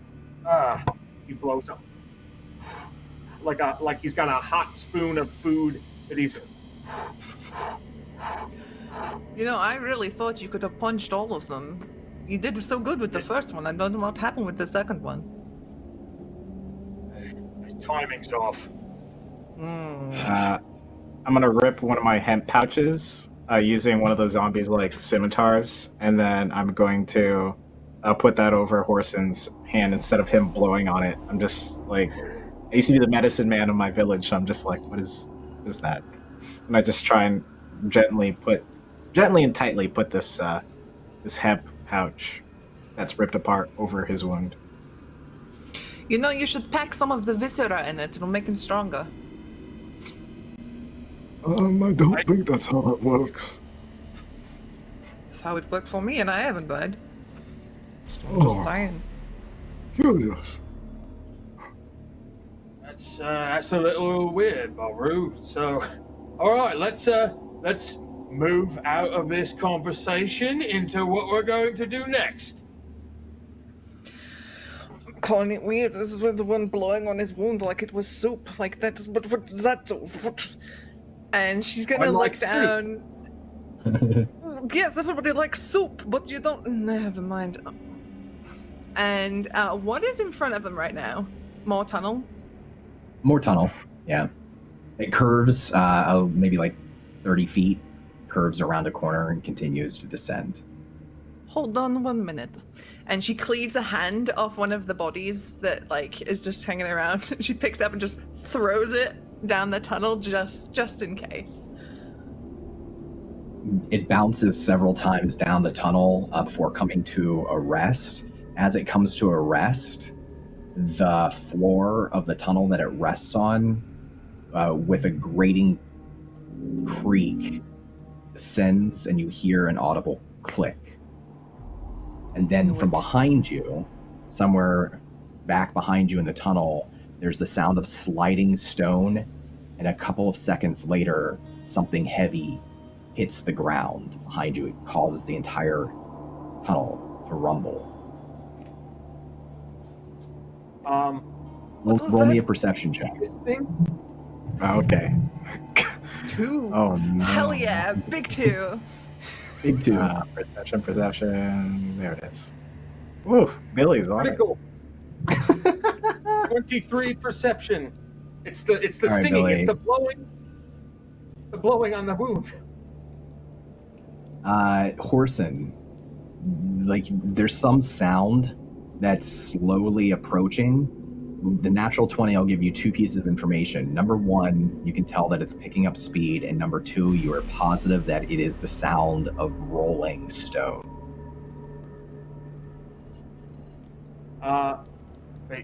He looks at Barru. It's a rolling boulder. We're strong, but we're not strong against a very fast big boulder. So let's run. And then he'll kind of make sure that Ebo. He'll point in a direction with his hand and gently press his hand up against Ebo, and then make sure Ebo's in front of him as the crew. He's motioning to the crew to run down the hall. I place one zombie in front and there's one zombie in the very back. So one's gonna suss out trapped, hopefully, and the other one's gonna slow the boulder down if it can't go fast enough. I love it. Okay, so here's where I ask, who's going first and what is everybody's movement speed? I guess I'm up ahead, so I will be at the front, behind front zombie, who I'm still not looking at, and my speed is 30. Okay. 30, and then I need to look up zombie stats, because I don't. I could look it up really quickly. So yeah, 30, and I'll let you know as you get to Horsun.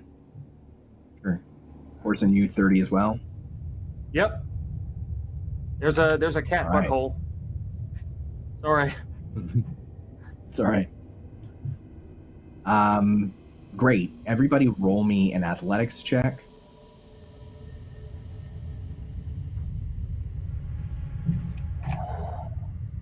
$14. 29 for Horsun. 29. Yeah, you tell him, buddy. 18, and zombie walking speed is 20, so they are going to be behind us very quickly. They're going to start falling behind, yeah.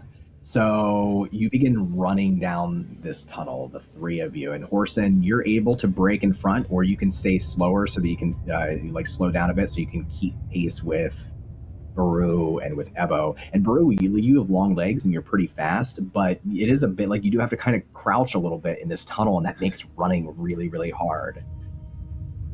So Horsun, do you break ahead or do you stay with the rest of the pack?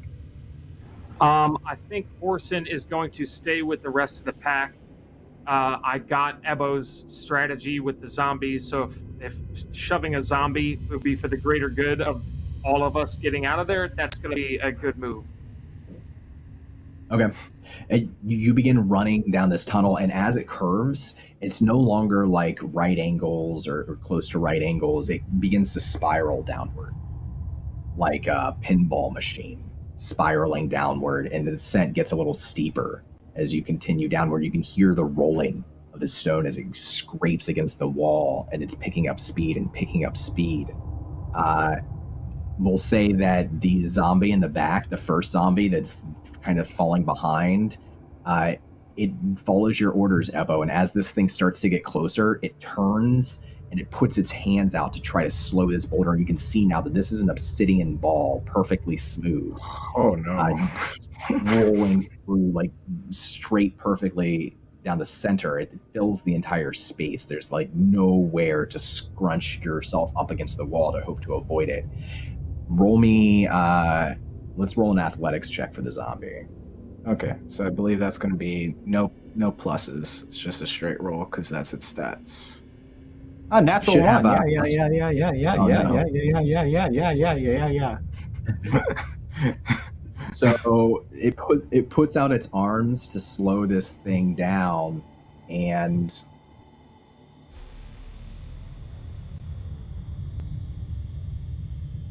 that 40 thing's bludgeoning damage. So yeah, it puts out its arms to slow it down, and it does manage to slow it down for a moment. But like this thing, the zombie gets sucked underneath, and you can see it like starting to flatten. You can hear the crunch, and several of its limbs go flying off into random directions, bouncing against the wall. The ball stops and slows down for a moment, and then begins to pick because of the fear. It's starting to pick up speed again, but it does give you enough time to break away, and you're starting to get ahead of this thing again. Roll me one more athletics check. Yeah. Oh yeah, for the zombie. 7. Okay. Yeah, everyone else too. One more athletics check. Oh, that's mine. Okay, so sorry, that's 7. Then it would be. Let me re-roll because I have a modifier on mine. Cool. 10. All right. So Horsun, you're still hanging back, not breaking away with a 14. Barru, you're still making it through. The second zombie that was in the front is starting to fall further and further behind, and Ebo is starting to fall a little bit behind too, as you can hear the rolling sound increase again. And then from ahead of you, in a much longer straight tunnel, no longer spiraling but still descending, a scream erupts from the tunnel head, echoed by a second scream. And from the darkness, where there are no torches lit at the end of this tunnel, emerge 2 ghostly elvish women dressed in ceremonial armor and wielding spectral long blades.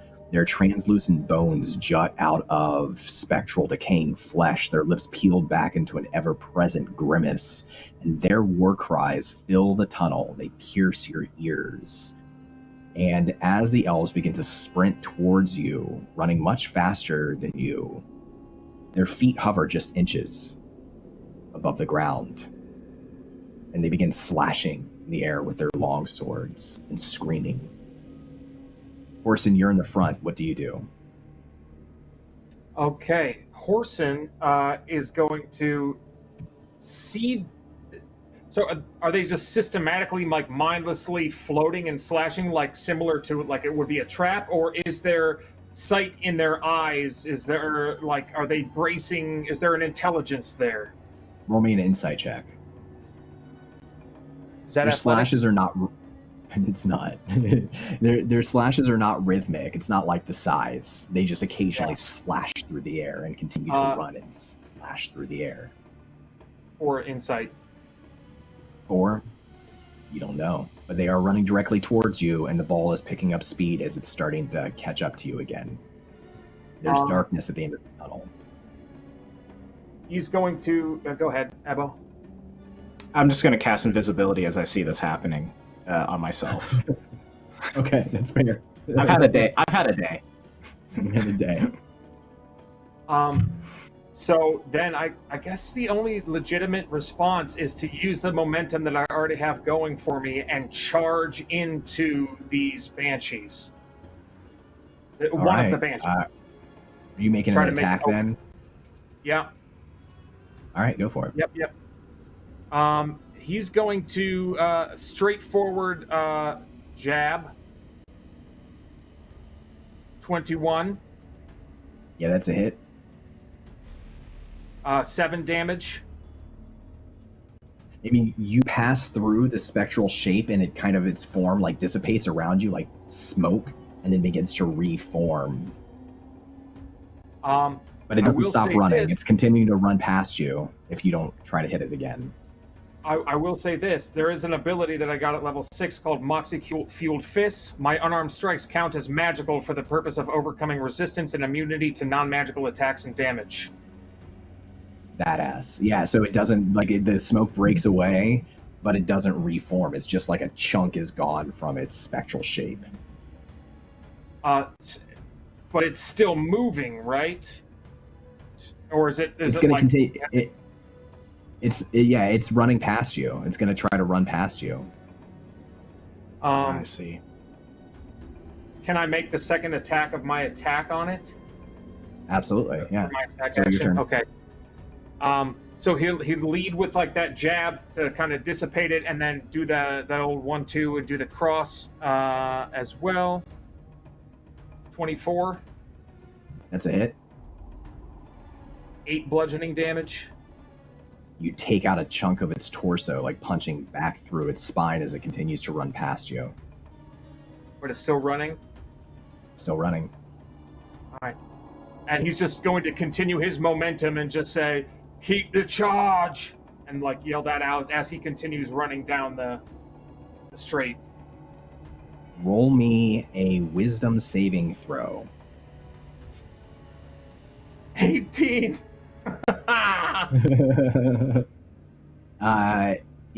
For a moment, you continue to run, Horsun, as these things run in the opposite direction. And for a moment, your body locks up and you feel like you can't move forward, and then you start to move forward again. You can pass your turn off to whomever you like. I'll pass it on to Susie, but I'm going to use a Barru, rather, and I'm going to use a free action to say, it'll try to lock you up.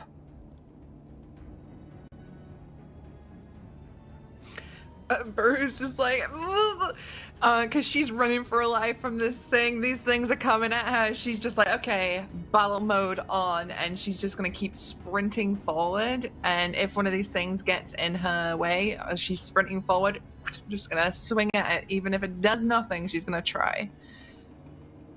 Are you attacking the one that's already kind of wispy and the same target as Horsun? Okay. Mm-hmm. Maybe an attack roll. It's an 11. Ooh. It's actually a hit. Whoa, what?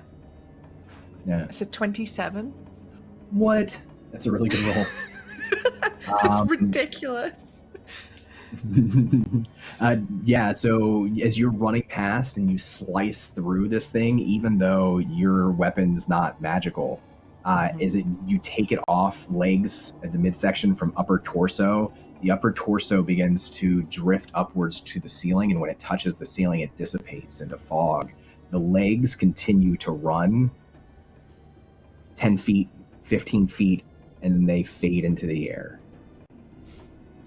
That's rad. Okay. I do have an extra attack. Can I put that onto the other one? All right, let's. Absolutely, yeah. They're running side by side. Yeah, let's do it. 18. That's a hit. With an 11 this time. You slice through its side, but it begins to reform afterwards, slowly as the spectral energy reattaches. I need you to make me a wisdom saving throw. Cool. And I take it because it's especially ghosty dealy that it doesn't need to make a strength save to not get knocked over, right? That's correct, yeah. Yeah. Because it's not, yeah. It's immune to prone. That's a big 8 for my wisdom save. Barru, after you slice through the first of these things and you slice back against the second with your backswing, you continue to try to run forward. Mm-hmm. You stop. And Horsun, do you look back over your shoulder to make sure that they're following? I would, in communicating the things he wanted to communicate, he would have looked over to shout that. You see in Barru's eyes, they go glassy, and the great axe falls down to their side, and then they turn, and they can't help it. They begin to run backwards in the same direction as the spectral image, following the spectral image. Mechanically, Susie, you still get a turn. You can still take actions, but you have to use the dash action to follow this thing. Cool. Until you can break this. Ebo. Okay, so I'm invisible. I'm going to try and dodge whichever one is the easiest dodgeable of the two coming. I don't know if one's form is completely gone or whichever one is easier to dodge. I'm still invisible. I'm gonna look at Barru as I pass Barru and see that like they're still and like it looks like something's happened to them that I can tell. I would imagine like as an arcane caster, I'm like, oh, this is not good. Zombie's still behind me. I'm going to command the zombie to push. I'm going to switch around after I pass those. Do I pass those banshees already or whatever they are? Or are they still... There's one remaining that's running in midair being followed by Barru. So you can pass the one that remains. You can roll me, because of your arcane background, roll me a history check. Yeah, and I'm just trying to pass, like I'm not trying to pass its pathway, but I'll make this, the one that's missing. Okay, so Arcana... man, my rolls are on point. 9. Oh, no.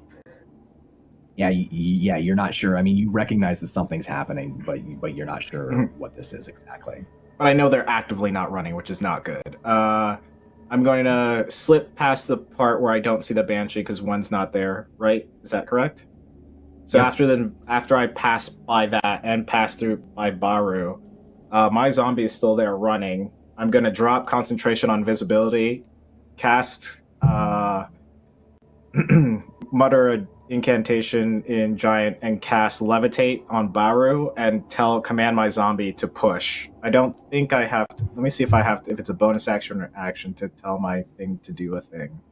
Bonus action, so it wouldn't be, so I can drop invisibility, cast levitate because that's just an action, and then to concentrate on that and tell my zombie to push Barru forward as she's like kind of levitating in the air, like let's just say 5 feet, because I don't want her to hit you said it's small, this area is small, so I'm just trying to have the zombie like push her forward as it's running. If Barru is 12 feet tall, somewhere around there, because that's about how tall half giants get, then the ceilings are probably only 10 feet tall here.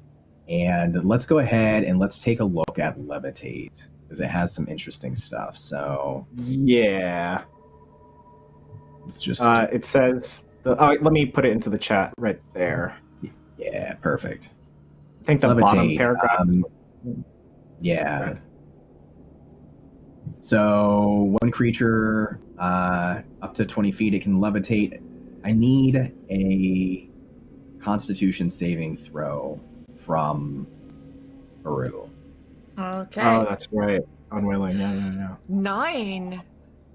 That's the happiest natural one. That's the happiest natural one that's ever been done. That is a high modifier. Yeah. Okay, so with a 9, your spell is successful. Barru, you are still like, I imagine your legs are still pumping. You can't stop it. You can't control it, but you can't move. You're floating in midair as Evo casts the spell, and the zombie comes to you. Say on this turn, because the zombie's a little further behind, it's able to get to Barru and start pushing, but it hasn't made any headway yet. Okay, got it. Yep. And then it's supposed to be kind of effortless, I think, because the bottom paragraph says you can move only by pushing against a fixed or solid surface within reach, but because it's being pushed by a thing, I think it'd probably be okay. And I can also make it move 20 feet as well, so I can help assist the zombie. But yeah, whatever you deem is appropriate. No, I think that makes sense. So it's a slow start, but you'll be able to pick up speed next turn. Okay. Great. So I need you to make a wisdom saving throw, Ebo. Sure, sounds good. Let's hope my rolls aren't the same, but it's me, and that's how I do things here. That's a 9. Ebo, you manage to finish the spell and direct your zombie, and then you start to turn and move back down the descent towards where Horsun's running to, and then Horsun, I imagine you look over your shoulder again and you see Ebo's eyes glaze over, and Ebo spins around. And as the zombie begins pushing Barru down this descent, you see Ebo turn and start to jog and pick up speed to follow this specter. And at the end of the turn, at the very top of the slope, imagine like you're halfway down the slope, Ebo and Barru, and Horsun, you're closer to the bottom or the darkness. You see the ball roll around the corner, get caught for a second, and then click, and then begin to descend faster and faster and faster down the steep slope. Horsun, it's your turn. Peace, y'all. Actually, I'm kidding. So he's going to try to a maneuver to slow all of his momentum and like leap midair and like jump and try to land on all fours and grab the ground to kind of slow his descent from the angle. And he's going to try to bound and like charge back up to get to make a. He's going to try to grapple Ebo to prevent him from going towards the boulder. So give me an athletics check, opposed versus acrobatics or athletics for Ebo, whichever's higher. It's 29. Good luck, my friend. Thank God. Thank God. I was like, this is the moment I roll a natural 20. That's right. Well, let's see. But it's a 2. It's a 2. Oh, okay. Nope, it's still a 2. Yeah, so you're able to scoop Ebo up, and Ebo's legs are kicking like he's struggling. And Ebo, you're in control of the rest of your body, just not your legs. You feel compelled to follow this thing and run. You're aware of everything, but it's like something else has control of your lower body. And Horsun lifts you up, but it takes your entire turn to do that, Horsun, unless you have a bonus action you can use. Can I substitute a bonus action for a free action of trying to slap him, like a gentle, like a wake up? So however I have him, like I imagine, like I grab him and I bring him into the center of my body mass, and so kind of like a baby, and then I like gripping his upper body, just kind of like slap him as he's looking at me to try to shake him out of it, as you know, trying to regain my momentum for going back down. Yeah, you can slap him, but it doesn't stop the legs from kicking. Okay. But you can choose who to pass it off to. There's nothing else you want to do. I will pass it off to Barru. All right, Barru, you're being pushed by this zombie, floating in midair. Magic has been cast upon you, plus whatever's happening with this spectral elf. And I need you to make me a Constitution saving throw. Ooh, that's a 22. All right. At the start of your turn, you manage to will yourself and break this curse.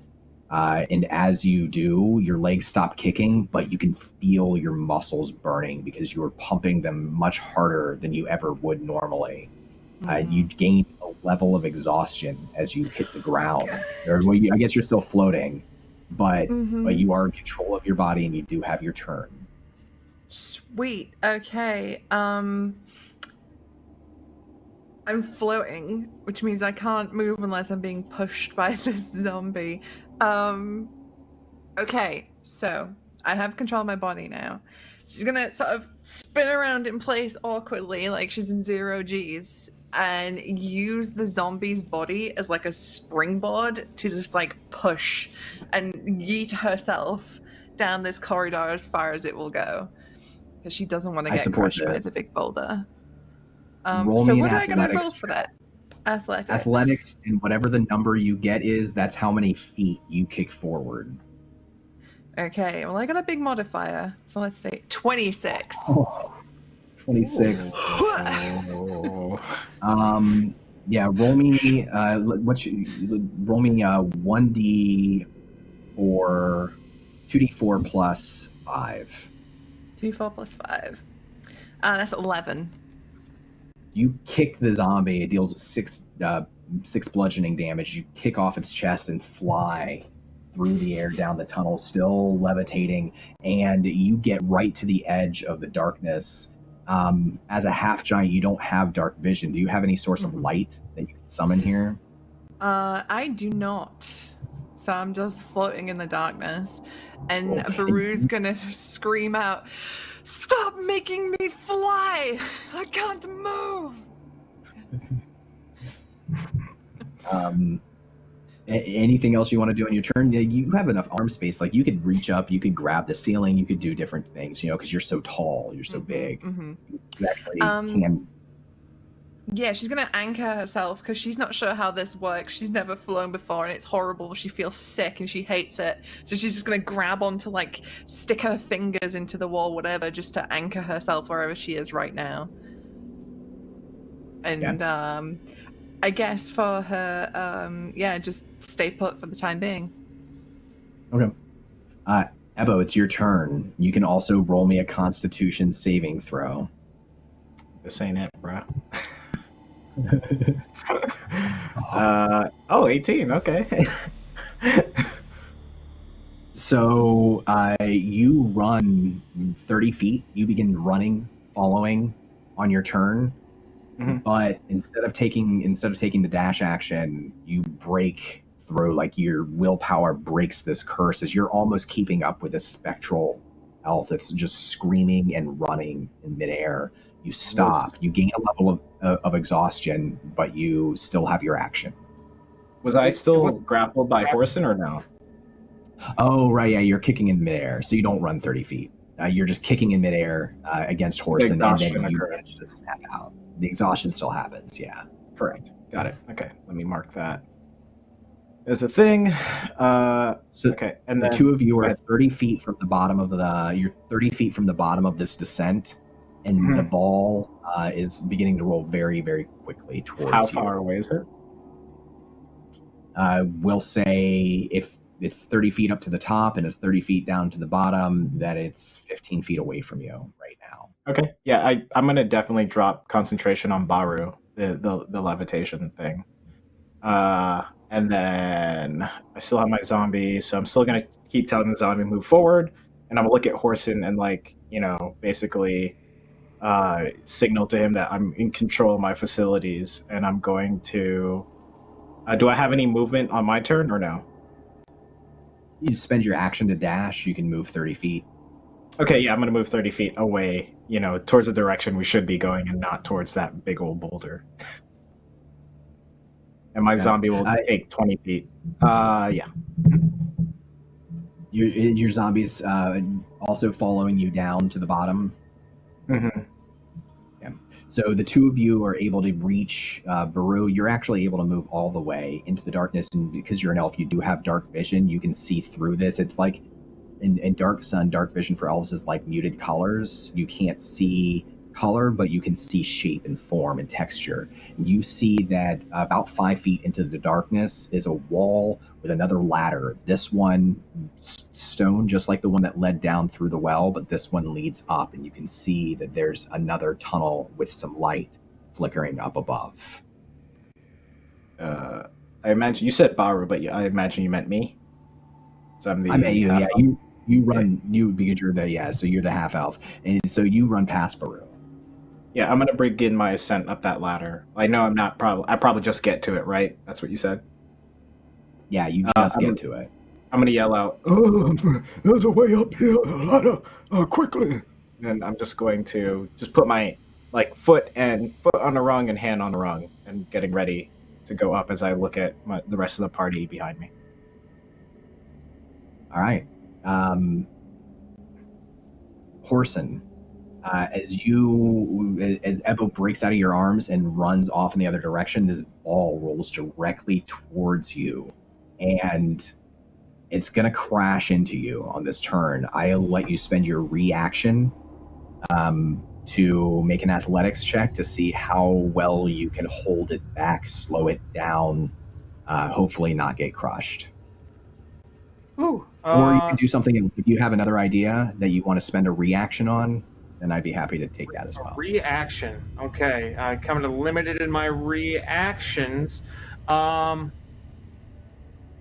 it's like the hallway is perfectly shaped to fit this boulder, right? There's no kind of avenues and also I'm not tiny, so even if there were, I mean, maybe if you could turn into like mist or something, right? Something that could like really thin, but yeah. No, I've got some heft.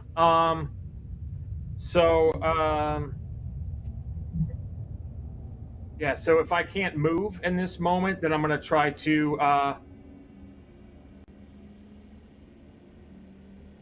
going to try to, like, jump, like, in the air a little bit, and then try to push myself back and use the boulder's momentum a little bit to kind of propel me a little further, because, you know, physics is...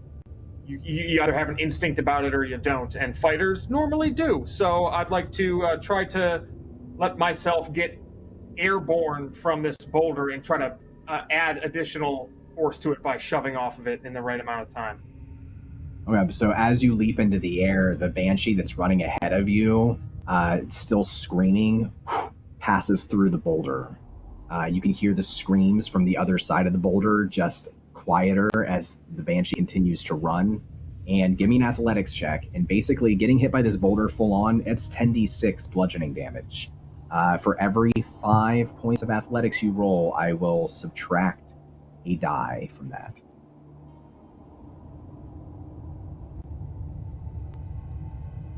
$29. All right. So close. So close. Close to the next one. So, I mean, very successfully, you time it just right and you push off of this boulder and knock yourself back. You hit the ground, and you actually, for a second, your force stops this boulder. But just the force of how fast it's moving in your body, like, it still hits you like a freight train.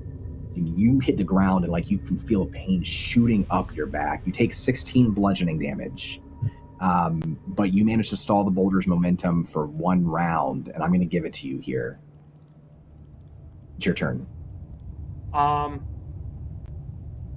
me see. I think there's a... that's not quite half per se, so I can't do that yet. So, after getting knocked back, he kind of, like, skids across, like, the wall.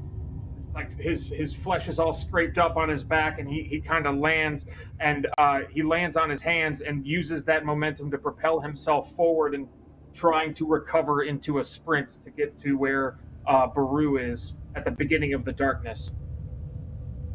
And so it's 30 feet away. We'll say it's 25 feet away from you. You have to spend half of your movement to stand up. So you have 15 feet. If you dash, you can get into the darkness. But you won't be able to climb this turn. Yeah. You can see Ebo's starting to climb up because moles have like partial dark vision as well. See Ebo's starting to climb up this ladder. Yeah. Okay. Cool. Barru, how about you? You're already there at the edge, and Ebo's said that there's a ladder. Yeah. So how big is like this opening for the ladder? It's about the same size as your tunnel. It's just vertical, straight up, circular. How high is it? Is it completely pitch black? Can I not see? There's light up there. Like, it's pitch black where you are, but if you look up, you can see the top. There's more of that green light, that flickering light up there. And it's about 30 feet up.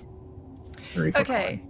So I have this thing on my sheet that says Hell Improvised Object. Yeah. Could I use that to grab Horsun and throw him up as high as I possibly can? Yes, absolutely. So roll me. But this is gonna hurt. This might hurt Horsun. He'll be fine. But if Horsun, yeah, he'll be fine. Roll me an attack and roll me the damage. Okay. It's a 17 with 13 bludgeoning damage. Roll me an athletics check. Okay. 11. Oh my god, that's Oh, terrible. no. Oh. You're able to throw him up 10 feet, but Horsun like crack your head on the ceiling as she throws you because like your head was just the wrong angle. You keep going, so like you probably sprain your neck a little bit. This is 13 bludgeoning damage, but you are able to grab onto the ladder. Now, here's where this kind of... so I can use my psychic ability to deflect that blow. Would that... or am I out of... Since I used my reaction, am I out of options? Well, I mean, you had a turn, so you have a reaction, but the deflect the blow, that's to increase your armor class, right? Yeah. Yeah. So, no, I don't think it would help you here. Okay. I don't think it would help you here. But you do get... So, the Ebo Horsun flies up above you, cracks in the ceiling, like grabs the... Now Horsun's above you on this ladder. Oh! Don't ask. Barru calls up the tunnel, "Stop crying, it's better than getting crushed by the boulder." And if I have any movement left, I want to just try and start making my way up at the back. I'm going to say Horsun was really the... well, give me an athletics check. Roll 1d20 plus 1, Ebo. This is for your zombie. Yeah, sure. Yeah. 11 or higher. 1d20 plus what, you say? Plus 1. Their strength bonus. No, 7. The three of you are able to climb up this ladder as this boulder smashes into the wall behind you, and like your zombie's halfway, like your zombie's climbing up as well, but their lower body, like they slip and then they grab the ladder again and they begin to climb again, and the lower body just gets crashed up against the wall with this boulder. The boulder hits and shakes the ladder, the tunnel that leads upwards. You hear another sliding stone sound. And the boulder drops through a hidden passage at the bottom. It crashes into something else, and you hear it rolling elsewhere, and then the ground beneath you reforms. And you're able to continue to climb up. You have all made it. Sweet. So there's a thing I can do when I go below half hit points, and I would like to do that thing, and it's bloodied but unbowed. When I take damage that reduces me to half, I can use my reaction to temporarily gain hit points. I'll put it in the chat here. To gain my level plus constitution modifier and regain all my expended moxie points. Oh, cool. Yeah. Go ahead and do that. So that's 9 hit points temporarily that I get back. But I am not looking good at all. Like, I'm like limping. Things are cracking. And then he's just got like fire in his eyes, and he doesn't want to talk to Barru anymore. Horsun, you're the first to ascend this ladder, and up above is another tunnel, but this one's less smoothly carved. It's like it's more like what you would expect to find in a natural formation. And you find yourself at the mouth of a cave, and from within the cave, which is a much larger chasm, you can see these green flickering lights. It's not coming from torches. There's some sort of, it looks like maybe water, like a large stream that flows through this cave, but is glowing with this green light. And you can hear voices from within. One voice in particular, you hear calling out, and it's a male voice. It says, "Take the tari, sacrifice them. Give them to the queen. Bless us, Queen Pelilith. Bless us, Prince Tiramon. Tiramon, rise. Tiramon, rise." And then there's chanting from other individuals from the tunnel beyond, and you can hear the squealing sounds of other individuals. It sound like they're struggling. You can't really, you would have to climb out to the edge of this cave because it's a descent to really see what's going on. Right now, there's no line of sight for you, but that also means nobody can see you. Horsun's going to look back at Barru. He's like, I don't suppose you got any of those health potions left. Fuck.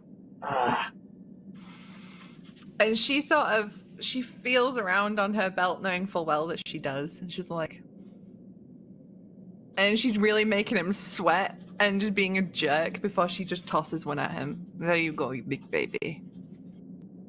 You're You're a big baby. Grabs Oh, it. good one. You really got me. Oh, wounded. He'll turn his back and just drink the potion. That's a 44 plus 4. You can roll to gain that many hit points.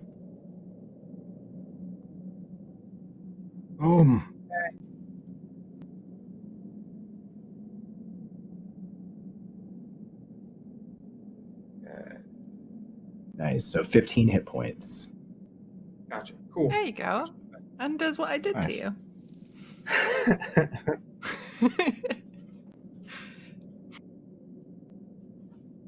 So, do we have a plan for this one?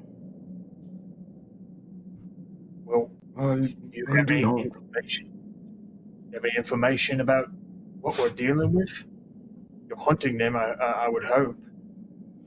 I think it's rather obvious they are cultists, dealing in terrible, awful, defiling, evil things, and they must be stopped and purged. Right, yeah, but things like, oh, their weakness is getting hit in the face real hard, or they're not good at moving, something to help us form a strategy, something like that to help out, that'd be great. Well, you've seen what happens when I arrive in a place. I take X, and then they are no more. That has been very successful for me so far.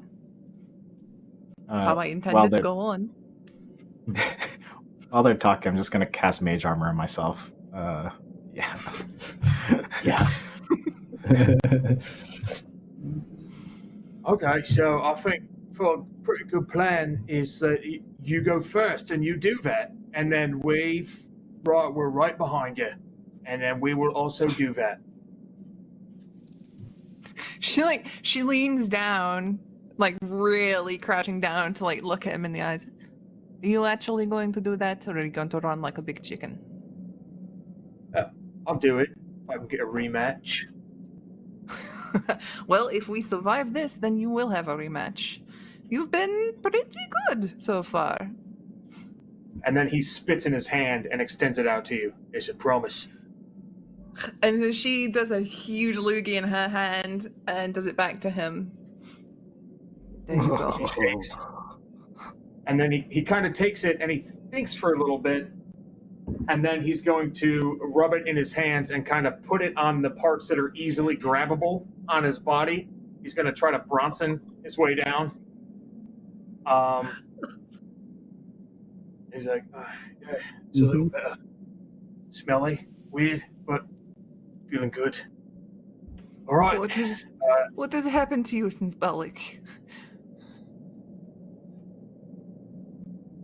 Do you know what? I don't want to know. Okay, so. So, zombies were disgusting, but that wasn't. It's from an alive person. It's not rotting. It's just spit. You make spit when you eat stuff. It's alive. Okay, sure. I don't get your point. You hear a splashing sound and a scream from the cavern beyond, and then you hear several more cries and what sounds like stone clashing with stone, or maybe metal clashing with stone, and there's more cries going out from the tunnel beyond, cavern beyond. Axe ready? All right, let's go. And she's straight in. Cowabunga is. Cowabunga, not stealthy. Done. I'm 12 feet tall. I know. I'm going to just cast now Vampiric Touch. Just do it now. Have it ready. It's gonna last. Well, like right as we enter the cusp of what we're gonna do, I'm gonna cast it. All right. As you get to the end of the tunnel, to the mouth of this cavern beyond, you can see many things. You see handfuls of these black-robed individuals all around, some up on the level that you are up above. You're sort of up on this cliff that drops off into a river. And then you see sort of an island in the center of this green flowing stream. And on that island is an altar built from that same crimson metal. It has sigils carved into the top of it, a set of stairs that lead up the top of the altar, and many, many bones, humanoid bones, staining that center. You see not just cultists, but also the snake-like shapeshifters, several of them large, much larger than their prey, which are a handful of tari, the rat folk, that they are dominant in this area of Athos. The rat folk have managed to grab a few crude weapons, and they look like they're trying to escape or fight off these yuan-ti. But Horsun, as you all rush into this situation up above and you're looking down below, there is one person that you recognize standing there at the center of the altar, a small, hand-sized, glowing obsidian orb floating between his two hands that are shaking. You recognize Rakesh Sa-Nibane, the leader of Altaruk, the head of the council, he who greeted you when you first entered the village. And Rakesh cries out. You hear his voice filling the cavern. Feed them. The Tiraman, rise. Tiraman, rise. And as he continues to cry out, his body begins to shape and shift. His skin peels away, breaks away. And it's not bones beneath, it's scales. Scales exploding outwards as a cobra-shaped head pulls out of the top of his mouth through his body, and he transforms in front of your eyes into yet another one of these shapeshifters. And we're going to go to battle here. As we do, let's go to our map. Ooh. You should all be able to see this. Okay. We'll bring it up here on screen too. Yeah, got it. All right, so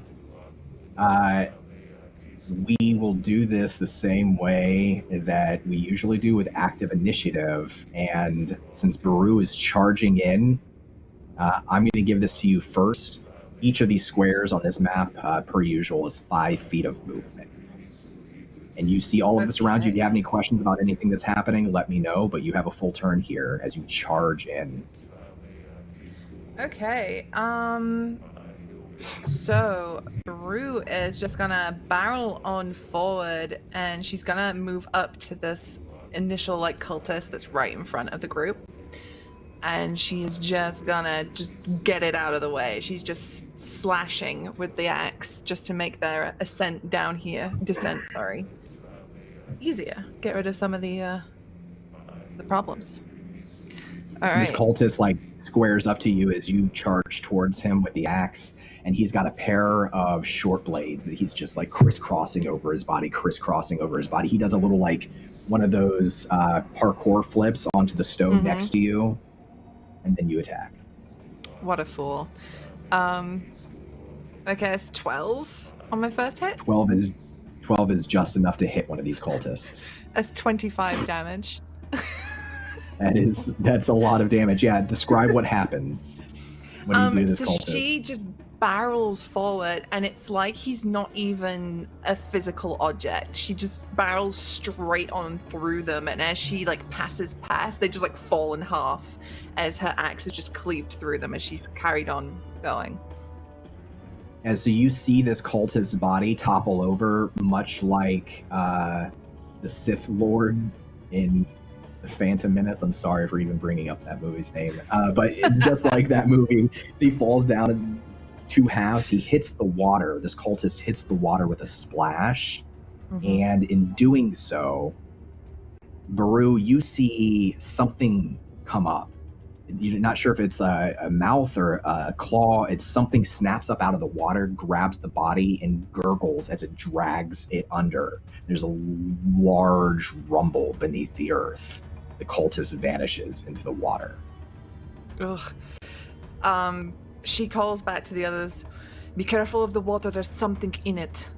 And she's gonna move up with the rest of her movement, like just a little bit more. And then that is her turn, and I will pass it to Ebo. All right, Ebo. So as I entered the room, I already casted my vampiric touch, so I'm out of third level slots. But I will cast chill touch on this one right here. Trying to Perfect. clear the way for Barru. I don't know which direct. Can I tell which direction Baru's going? Are you going this way or this? Yeah, does Barru look like they're going to continue to run down these sort of steps, these pillars, or jump down to the south there? Yeah, she's clearly looking for the next biggest thing in her path, so she looks like she's going to jump across to the hunter below her. All right. In either case, I think I'm gonna chill touch this one. So I will roll to hit here. So go for it. 20. Let me look at chat. So 17 plus 7. It's going to be 24, and then I'm gonna roll a 1d8.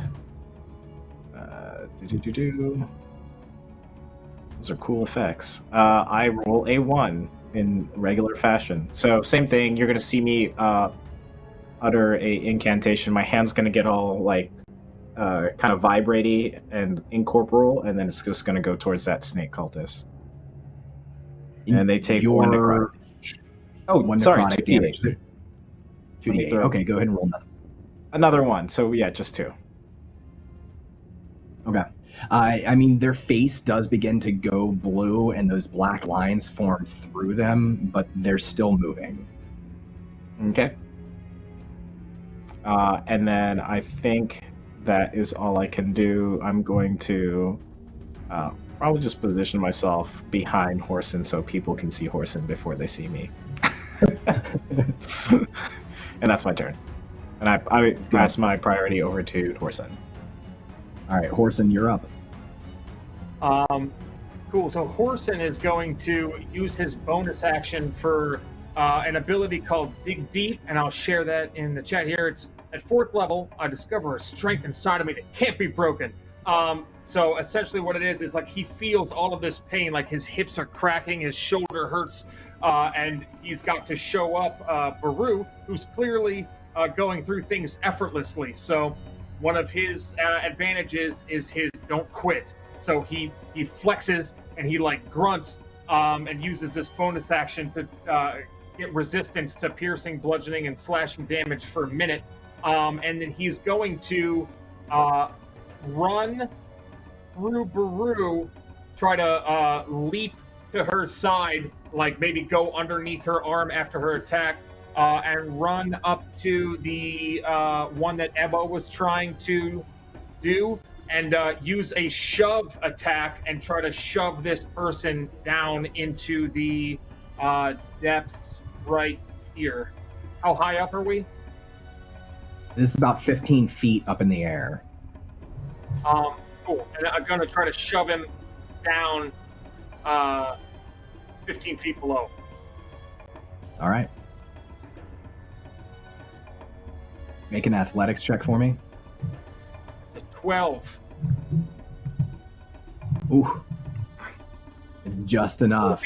So you shove this cultist who's still kind of stumbling and starting to pick up steam again, drawing a sword out from their hip, and then you just push them off the side, and they fall down to the bottom into this little island here. You're going to take some falling damage. They're badly wounded. You can hear their leg crack as they hit the bottom. They're not in the water, but they're trapped on this little island with a broken leg. And then he's going to widen his stance a little bit and point at the remaining cultists left on this thing and like taunt him, like with a come on. Excellent. Anything else you want to do on your turn? No, that was everything. I'll pass it to you, Don, I guess. Yep. Okay, so let's do some battle rolls here.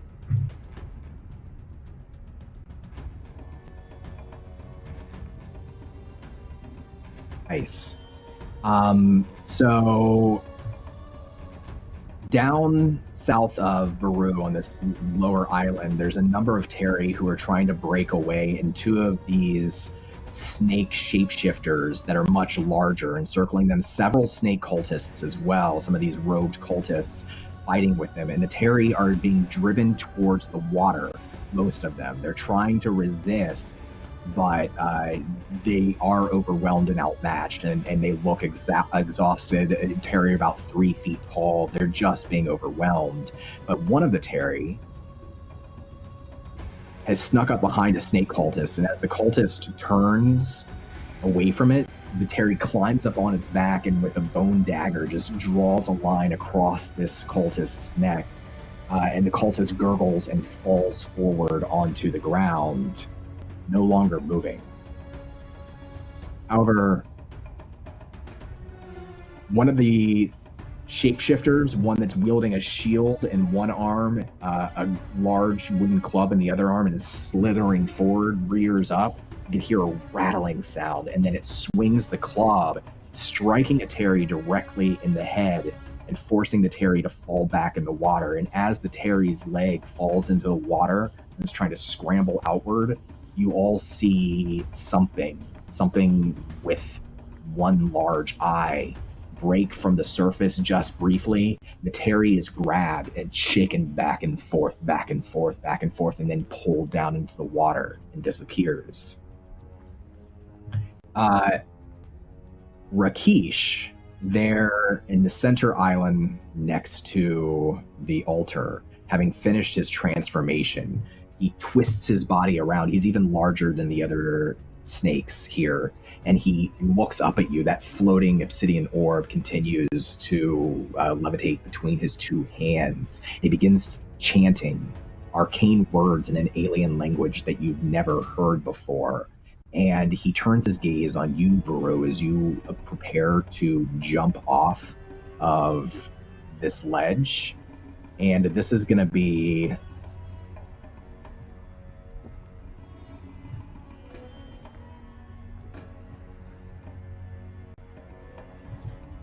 magic missile.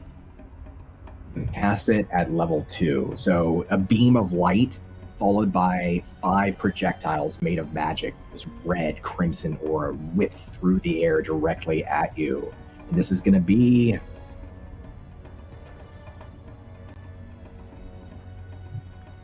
17 force damage, striking you each one in turn. And as you move, they twist through the air and follow you. Each of them strikes you on your body. And then Rakesh rears down and his body begins to wriggle a little bit lower, and he continues to chant, starting his next spell. Let's see. The only other thing that's going to happen this turn is there's a yuan-ti that's further back in the cave that jumps over the water and begins to clamber forward as more snake cultists are rushing these tari into battle. That's the end of this round on my side, so we're going to go back up to Barru.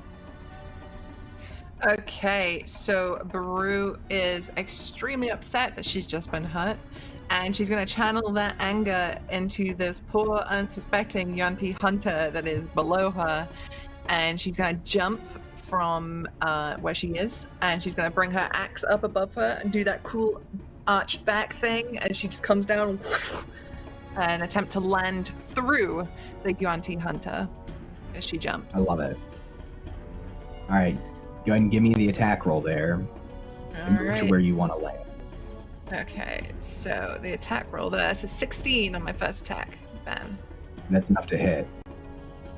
Okay. You hit the ground with an explosion of dust and silt that flies up into the air, and then you cleave through this yuan-ti's shoulder. It does turn and try to spin towards you. It brings up its shield to just barely knock your axe away, but only after you've cleaved through part of its shoulder. It's still up, however. It's not dead. Okay. And she's just gonna scream, "Why won't you die?" In giant as she hits it again with a 25. Yes, and go ahead and roll the damage. 12 damage. Oof. It is actually barely still standing. So you cleave through you cleave through its torso with that second strike. You can see that what's coming out of it isn't blood. It's this thick, like molasses, like liquid, black, just oozing out and then dribbling down its body in clumps. Is it knocked prone? Yes. Well, let me make the save, but I'm sure one of them probably got it. Well, not the first one. Nope. Damn it! I guess it. Never mind. It stays on its feet somehow. Resilient ass snake. Damn. Okay, so that's my movement. That was my attack. I will pass off to Horsun. All right, Horsun, you're up. So seeing the other cultist at the end of the run, he's going to walk up to it and do the same maneuver and try to shove him off of the edge into the river. And that cultist is preparing an attack for you. It's ready to its pike as you're charging, or its spear, and it is going to try to hit you before you knock it over. You got it. So this is going to be...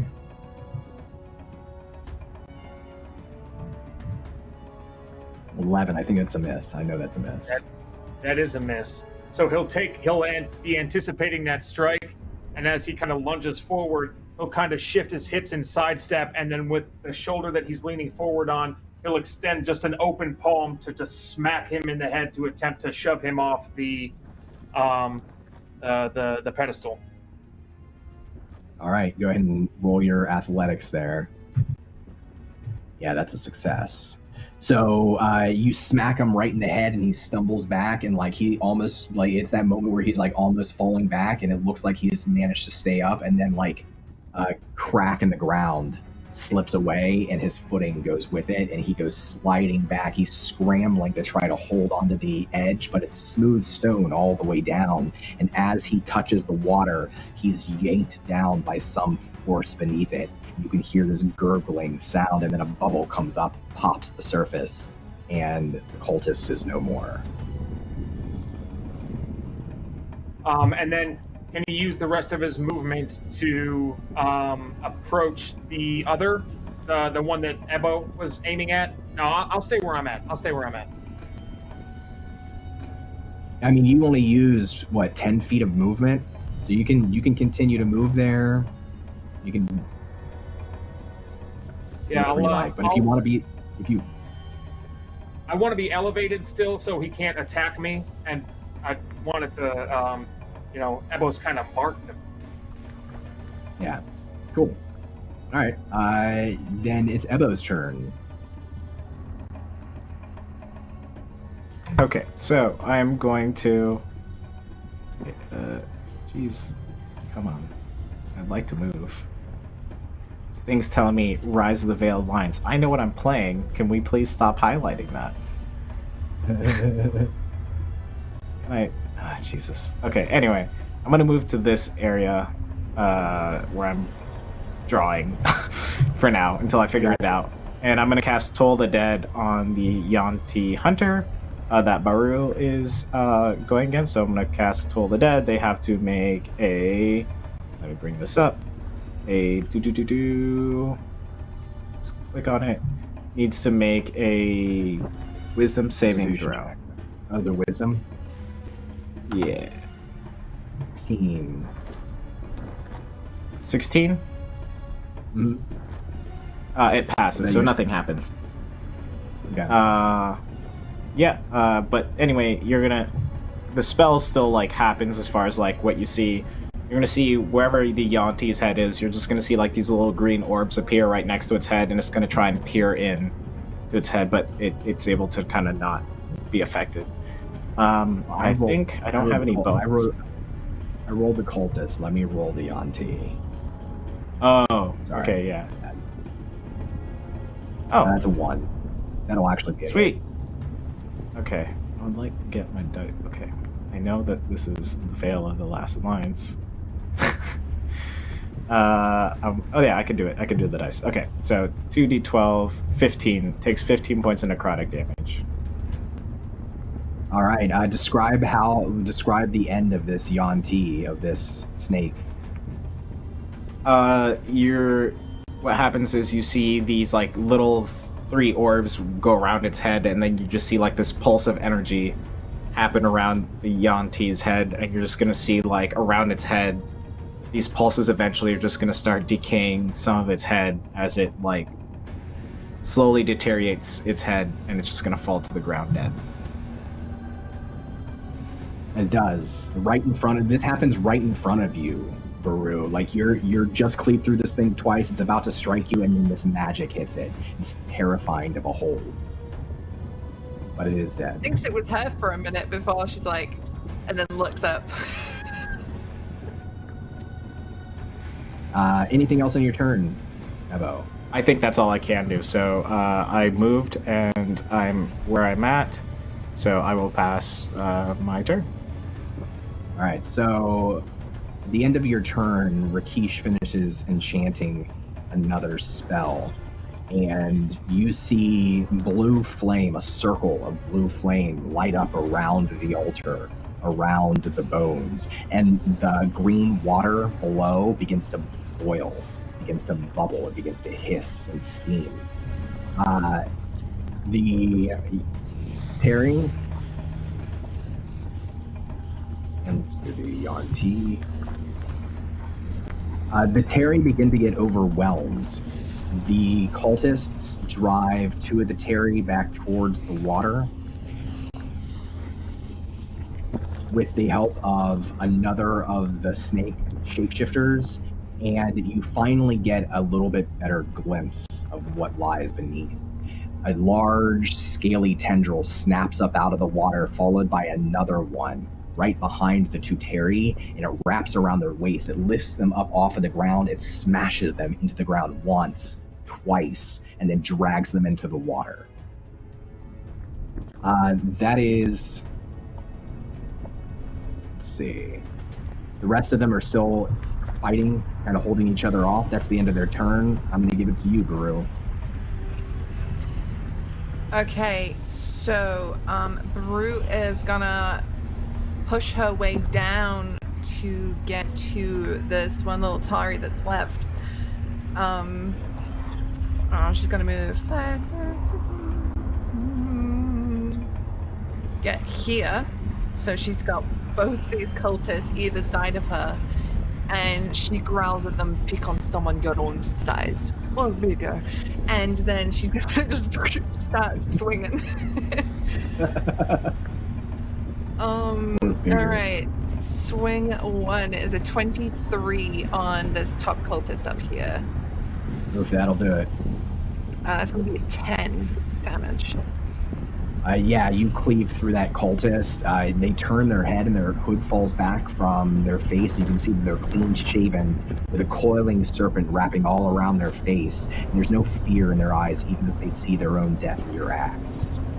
Damn. Part of her respects that. That's pretty metal. But then she got a crit on the next guy. Oh. Okay, so crits. We haven't had one of these in an attack roll yet. We have some specialty crit rolls here. Oh. And so when you crit, you can choose. I'm going to pop this up in your chat here. You can choose to. I mean, this is going to end up killing this thing anyways, so we don't need one of these extra ones, but you can choose to ignore damage resistances. You can choose to inflict stun temporarily, frighten temporarily. You can knock it 10 feet away and prone. These are all, you get to choose one additional effect. Okay, so she lines up the second guy almost like a batter, like pointing to the stands for a homer, and she takes that stance with her axe, swings, and knocks the corpse 10 feet. And it's actually, I think the only other thing you can target is that other cultist in front of you is dead, so it's probably this yuan-ti here, I imagine. Yeah. You can move up to it. Yeah, so Yeah. 21 damage, and it's got to make a strength saving throw. Well, it's going to be knocked prone either way. So yeah, 10 feet. The yuan-ti is back up against the water. You hit it so hard, like it's like when Hulk smashes and like knocks somebody into the air and they fly through the air and he hits the ground and rolls over, begins to crawl back up wounded, and then 3 tentacles reach out from the water, and then one grabs one arm, one grabs the other arm, the other grabs a leg, and it pulls him up straight up into the air, or his tail, and he pulls the yuan-ti, the snake, straight up into the air and pulls him in 3 different directions, and just with a splatter of black ichor everywhere, then all 3, the arm, and the tail, go crashing down into the water and disappear. Sweet. I will pass off my turn then to Horsun. Yeah, so that was metal. I'm going to attempt to get across to where Barru is. That would that mean? So is that snake cultist still alive? One that's been very severely injured. Yeah, like that one's still alive. Just like a broken leg, like just kind of crawling around on the ground. Not really able to do much where it is.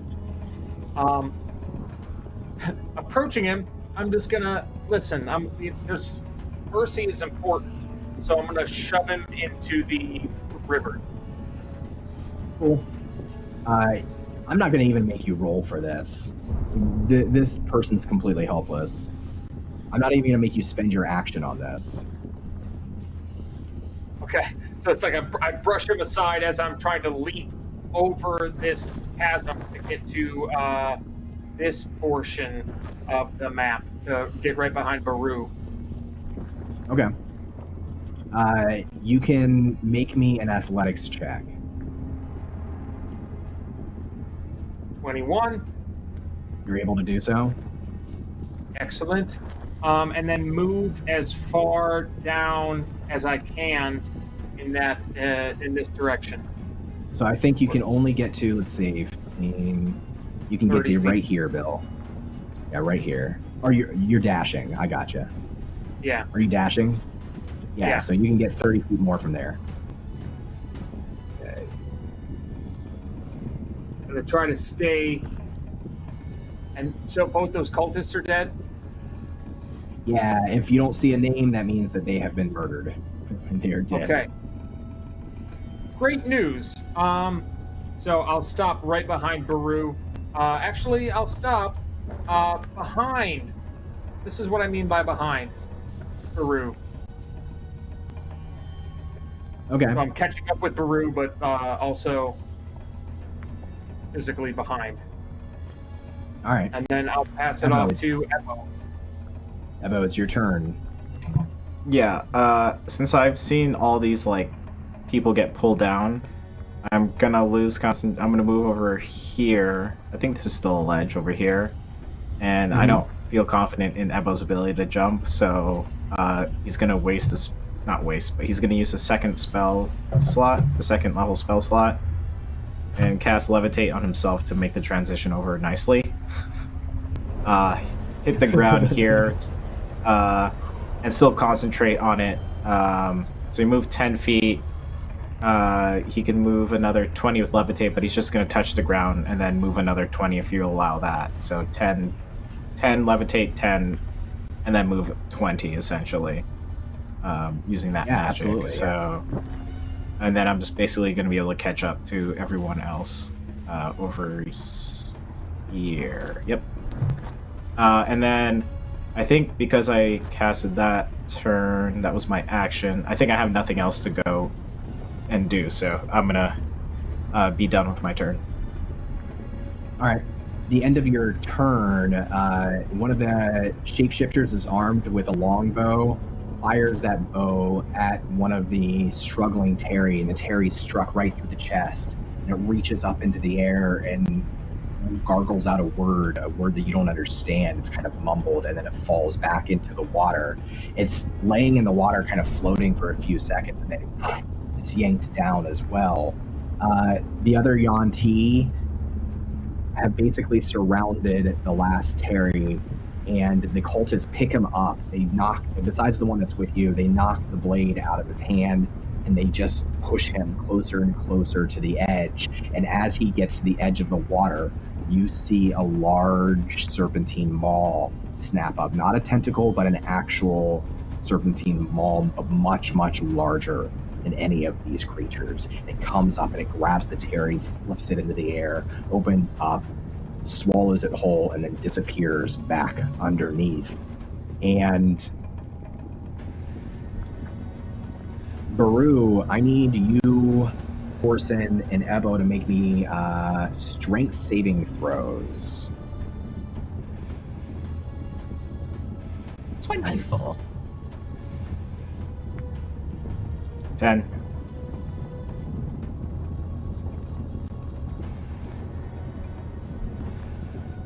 Did Horsun say his saving? Horsun got a 10 yeah, as sorry. well. I got a 10, yeah. Sorry, I was muted. Barru, you take 14 thunder damage. Horsun and Ebo, you're going to take 28 thunder damage. 20 what? 28. Rakesh turns towards you and finishes casting another spell, and there is just an explosion of sound. You can't hear anything afterwards, and a force wave that washes over you. It does knock both of you 15 feet towards the water, but Barru, you're able to hold on. I am unconscious. After Rakesh is done, he begins to chant, Tiramon, rise! Tiramon, rise! And he holds that orb up over his head, and the water begins to, now it's not just like bubbling a little bit, it's like popping up like small geysers of hot green liquid into the air, and something is rising. Barru, it's your turn. Okay, Barru is seriously regretting giving Horsun her healing potion earlier. And she is gonna... Just gonna charge to here, and she's gonna attempt to jump across this water right here to here if she can make it. You are able to make an athletics check for like a long jump here. Yeah. Because she's got a running start. 22. Absolutely, that is more than enough. Okay. You land. She lands 3-point landing because she's a badass, and as she comes back up, she's going to swing up with the axe and try and cleave the yuan-ti hunter in the face with an 18. An 18 will be a hit. And 24 damage. Yeah, if it's still up. No, that's enough. It's just enough for this one. Cool. So she's like completely like, this is serious now. She's taken a big hit. She's not playing anymore. This dude is just, it's just get rid of him as quickly as possible. So it's just a simple, quick cleave up, and then she's ready and thinking about moving for the next one, but she can't right now. That's everything I can do. Oh, actually, bonus, I'm gonna use second wind to regain some HP. Okay. So I'll use my second wind. That's 1d10 plus 9. Okay. 18. Sweet.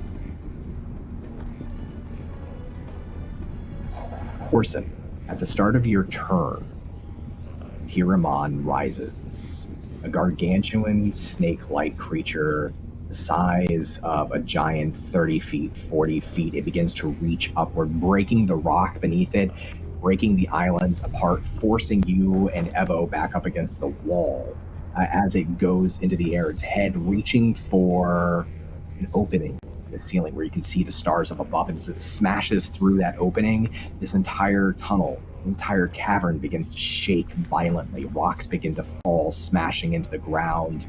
The water begins to fill with rubble, and you can see Barru, having just leaped across the water, across the liquid, still fighting. And then Evo is at your feet, hurt. And Tiraman is rising, and Rakesh is chanting and chanting. What do you do? Yeah, so Horsun's going to grab Evo, like, so he's passed out, he's unconscious, just like right at his feet. He's going to grab him, pull him into his body, and use the stabilize action, try to bring him past to beyond rolling death saves. Sure. Yeah, go ahead and roll me a medicine check. Then I'll use my inspiration for that. And let's see here. Absolutely. I got, because this is like a wish beyond a wish, but I got a 10 with advantage.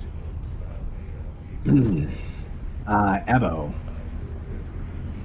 can you make me a death saving throw? Sure. Yeah, I won't use my inspiration now. I'll use it later if I get real bad. Okay. Okay. D20. 15, so that's a save. It's one save. Success.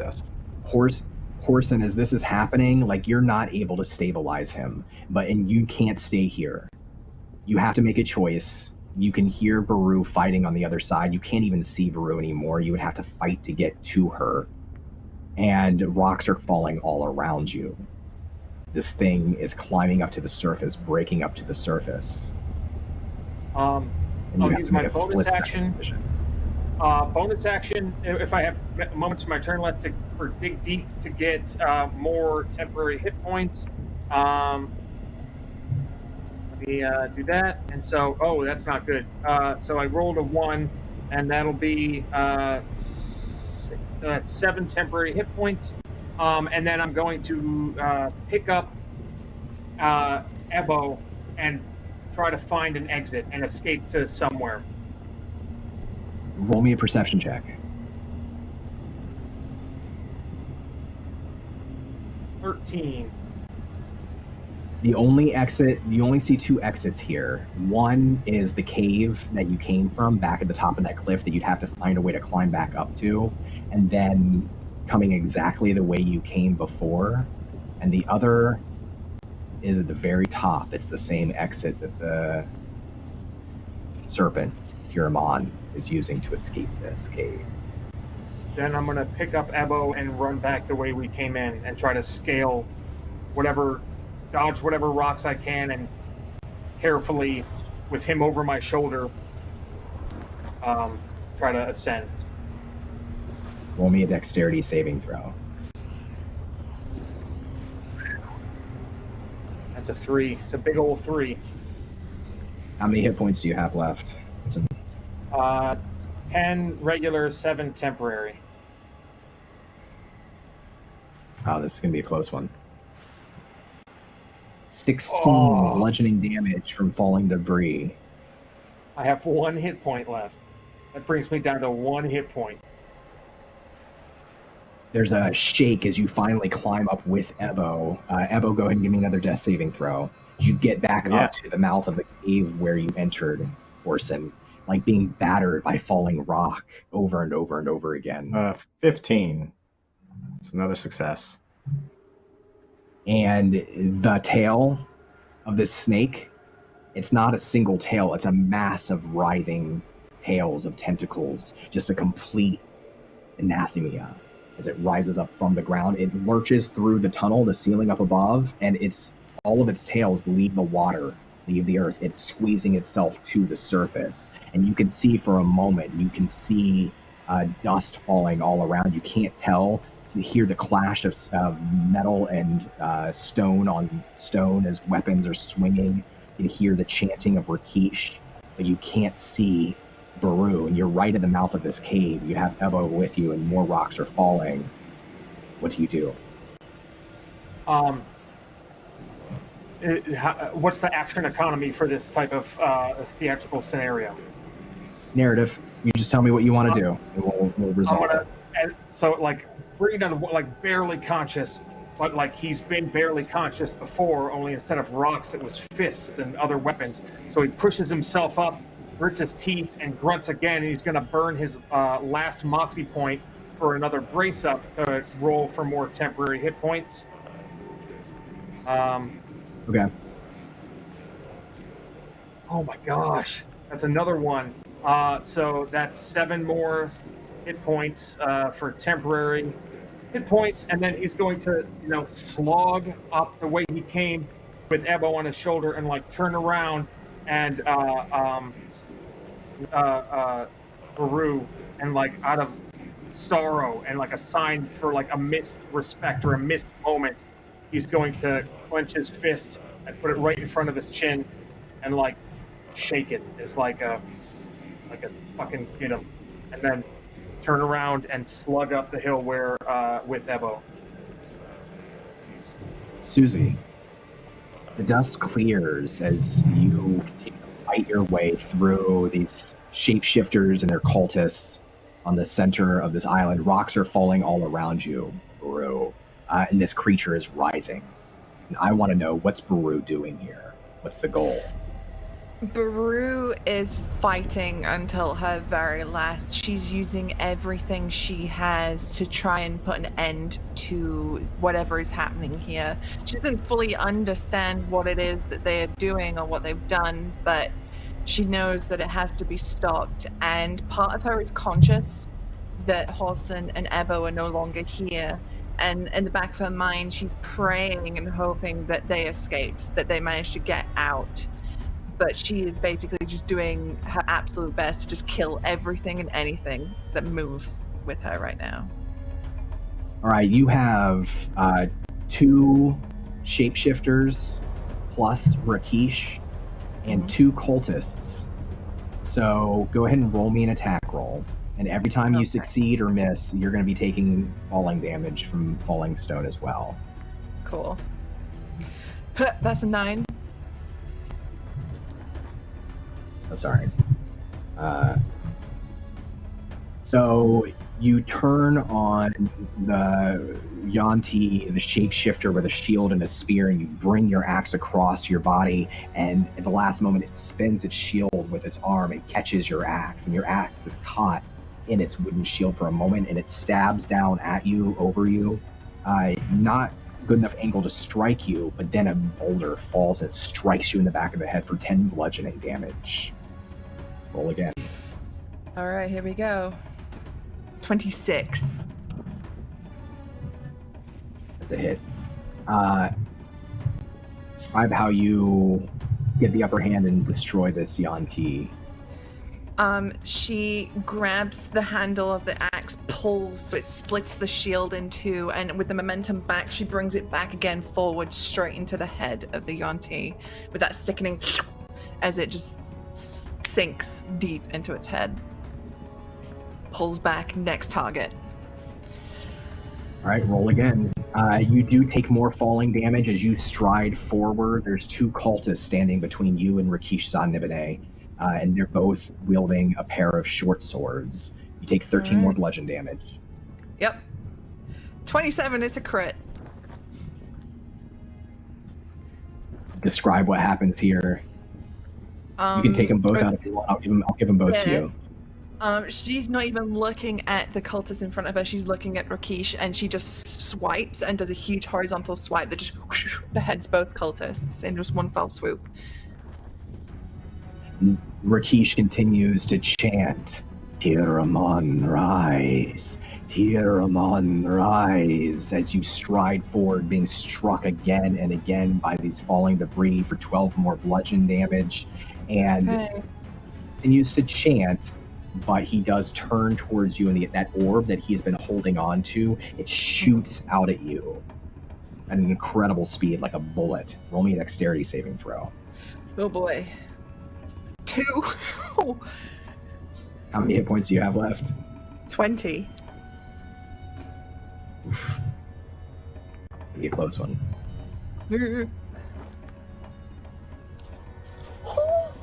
14 force damage as this thing slams into your chest and lodges through your armor into your chest. It's like if you had a bulletproof vest, but the bullet still pierces and it's stuck in you now. That's what this feels like. It's hard to breathe, but you are able to continue to stride on. What do you do? Yeah, she pulls herself back up, wipes the blood from her mouth, and her eyes set on Rakesh. She is just charging him now. It's only him and her in this room. She doesn't care about anything else. He has to go. That's going to be 25. All right, roll me a second attack. Because you get 2 here. I do have my action surge, which I haven't used as well. That's a 28 on the second. Wow. Okay, so I'll give you the heads up. Rakesh here has 60 hit points. Mm-hmm. If you can take him out with 60 hit points, if you can deal 60 points of damage here. Okay. Ooh, not in these. I do have my action surge though, so hang on. Let me do my next attack. It's a 10. 10 is not enough to hit him. So you okay. did, how much? 18, you did 30, you did 48 points of damage. As you,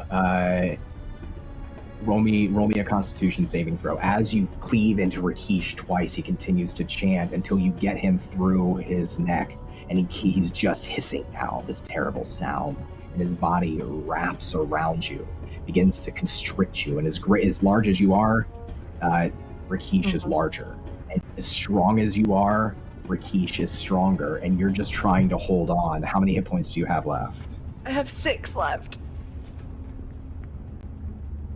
My con save was 15. Okay, so you're only going to take half damage here. Oh! 10 damage. 10 damage. Describe this final moment. This is what Horsun sees when he looks back and the dust clears. He sees a defiant Barru who has her axe raised, but her ribs are being constricted by Rakesh, and she's screaming something he doesn't probably understand in his face. Is probably obscured by the sound of the falling boulders. And as she pulls back, defiant, with an urge to strike, she looks across just to make sure that they are clear and free, and probably locks eyes with Horsun as Rakesh constricts, and there's a sickening crunch. Barru, with your action surge, you have 1 more attack. So if you can do 12 damage, you're both going down. There's a 21 to hit. Roll the damage. 25. So as your bones crack and break, and Horsun locks eyes with you, and it seems like he's watching your murder at the hands of Rakesh, what's the last thing you do?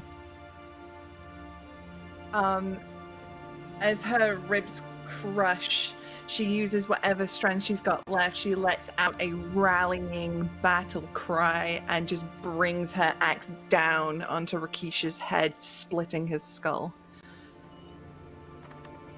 Before she goes limp. And a moment later, everything in the cavern behind you collapses as this earthquake begins to rock not just this area, but all of Alteruk. And Horsun, describe your last moment here as you try to get away with Ebo unconscious through this tunnel as the earthquake is happening.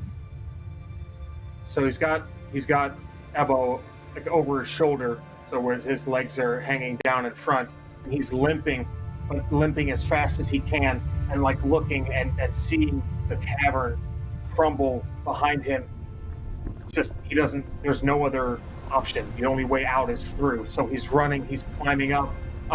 He tries to find where they climbed up in the darkness to escape from the boulder, like that stone ladder to go down. Searching with his fingers through the dark vision to find the edge. And as he's climbing down and getting to the area where the boulder stopped, he uses his foot to get into the second to last rung, but his foot slips and he falls. Realizing that he's falling, shields Ebo from the fall with his own body, hits the ground, and then for a moment, no one can see, but he just gives up.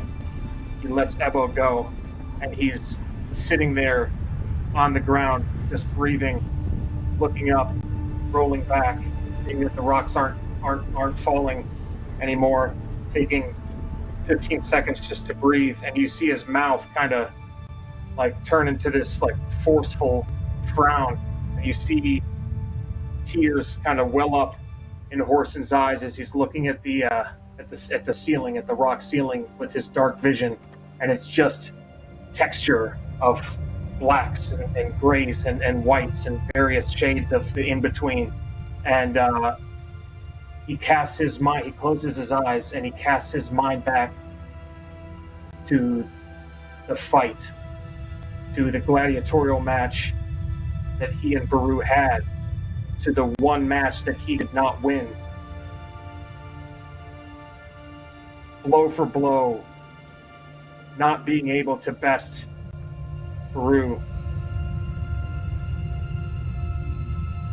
taking hit after hit, delivering hit after hit, her matching him blow for blow, pain for pain, ounce for ounce of energy. There's just was no quit. There was no defeat. And he looks up and he realizes finally in this moment that he could not have beat her, that she had more inside of her than he did. And he rolls his shoulder, and his shoulder crunches, and he looks at it. And he'll always remember. He'll always remember Barru. And he sits up, pushes himself up with every ounce of energy that he's got left, digs in his belt for where he had stored the piece of skin with the snake tattoo on it. And as he's heaving, as he's breathing heavily in the dark vision, he pulls it out in front of him. And every ounce of energy he's got left, memorizing every last detail. And as he's analyzing this tattoo, his teeth start to grind and his jaw clenches. And he grits his being, puts it back in his hands, puts it in his belt, crawls up on all fours, picks up Ebo in his arms, looks at him, makes sure that he's still breathing, and starts to walk back up out of this cavern. It's your third step, Horsun. When the shaking and the earthquake stops, the rocks haven't fallen on you, they haven't crushed you. And we end tonight with a realization, a certainty, that you're not going to die here, and now you have to keep living. That's where our story will end tonight. Yay! Let's go to our friends here.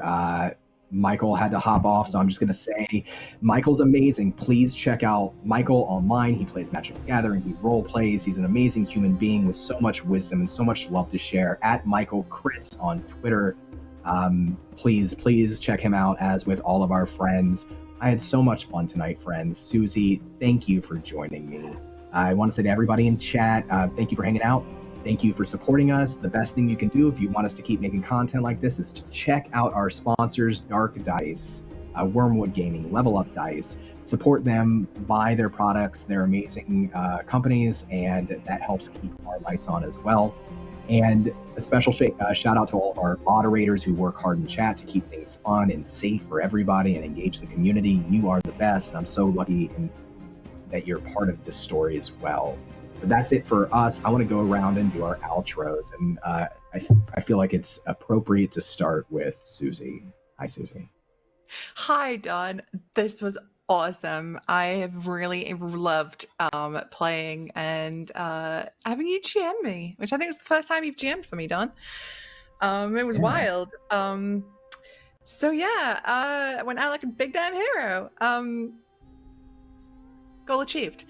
But I'm Susie, otherwise known as Susanna Grace. I am a variety streamer. I do all sorts, including video games, art streams, and tabletop RPGs. You find me all over the internet at Susanna Grace, spelled up there. But I am also the media and marketing manager for Black Cats Gaming.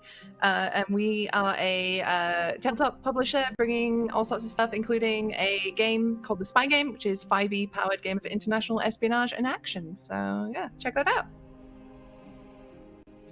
Yeah, please do check out the Spy Game and check out our friends at Black Cats Gaming. I got to playtest the Spy Game, and I got to kill a henchman with a mousetrap board game. So you can do anything. It's amazing. They've done some fantastic work on making 5th edition and work with modern technology and spies. I think it's really, really wonderful what the team's done. So check that out. You can see the links there in chat because we have a special command for it. And thank you again, Susie. I loved getting to play with you. It was great to get to run a full session with you and have you a part of the story. Hopefully we have more opportunities to do that in the future, but I had so much fun, so much fun. Bill. Whew, that was a doozy. Susie, dope. Before you disappear a little bit, you're dope. That was dope. Here we go. Here we go. Susie, follow, do the Susie stuff. Follow all the Susie's things. Also follow Michael at Michael Crits on the Twitter. I'm gonna give him a shout out since he had to run. Michael's dope. Michael plays Magic the Gathering Arena at a very, very high level. So go watch his stream. He's really good with the meta. He's really good with, like, you learn so much about the game just by watching him on stream. If you're like me, you can follow me on the Twitter at Bill of the Forest. Man, that was heavy as hell. Yeah, so like do it if you want to, but I don't ultimately care about social media followings and whatnot. So I advise you to not as well. But follow the great people. Follow Michael, follow Don, follow Cord, who's our producer, waiting around in the back. He is super patient and super awesome. Follow Susie. Man, that's it. I can't wait. This is a total arc change for Horsun, so going into next week is going to be a nasty. Thank you, Don, for GMing a great session. I had a hoot. It was super heavy. Thanks for allowing me the freedom to do all the crazy stuff that I have in my brain. And that's it. Back to you. Yeah, thank you so much for having so much fun. The role play tonight was amazing. The action and all the pulp and everything was just as over the top as I really, really hoped it would be. It's one of my favorite things in the world is where you can really lean into some of these tropes, but also bring the heart to it. And everybody brought a lot of heart tonight, which it's the best feeling for me as a GM. So thank you all very much. I am Donathan Fry. You can follow me on Twitter if you would like. I write RPGs, I run games, I do a bunch of different things. If you like games, then yeah, check me out. See if I'm worth following. If not, no worries. Thank you for being here and continue to watch our shows. I do want to shout out Tales from the Silt Expanse, our sister series that happens on Sundays at noon Pacific time and 3 p.m. Eastern Standard Time. It's the same world, similar cast. Sometimes there'll be crossover, perhaps. And everything that happens in this campaign is affecting that campaign and vice versa. They're very interconnected and it's very fun. So if you check that out, you'll actually get to see me as a player. I have a lot of fun. I play the smashy half-giant with an axe in that one. It's a good time. It's a good time. But until next time, friends, thank you for being here. Can't wait to see where the story goes next. And take good care of yourselves. We'll see you soon.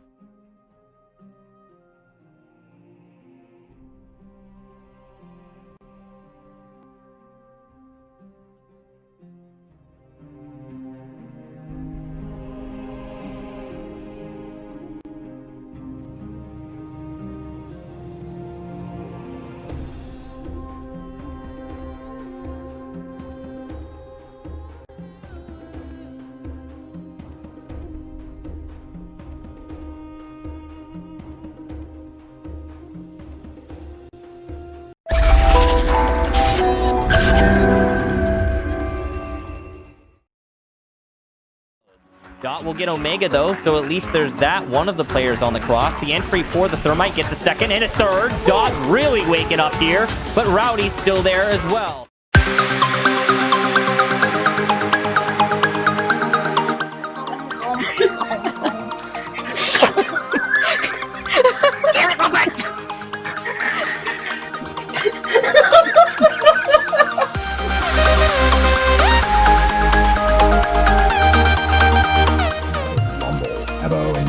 You see this as well. It's not painful necessarily, Akasha, but the giant reaches out with a Have a go. This is lethal, right? 7, yeah, it's just lethal. Yeah, this is super duper lethal, but... Oof. We have ourselves a champion.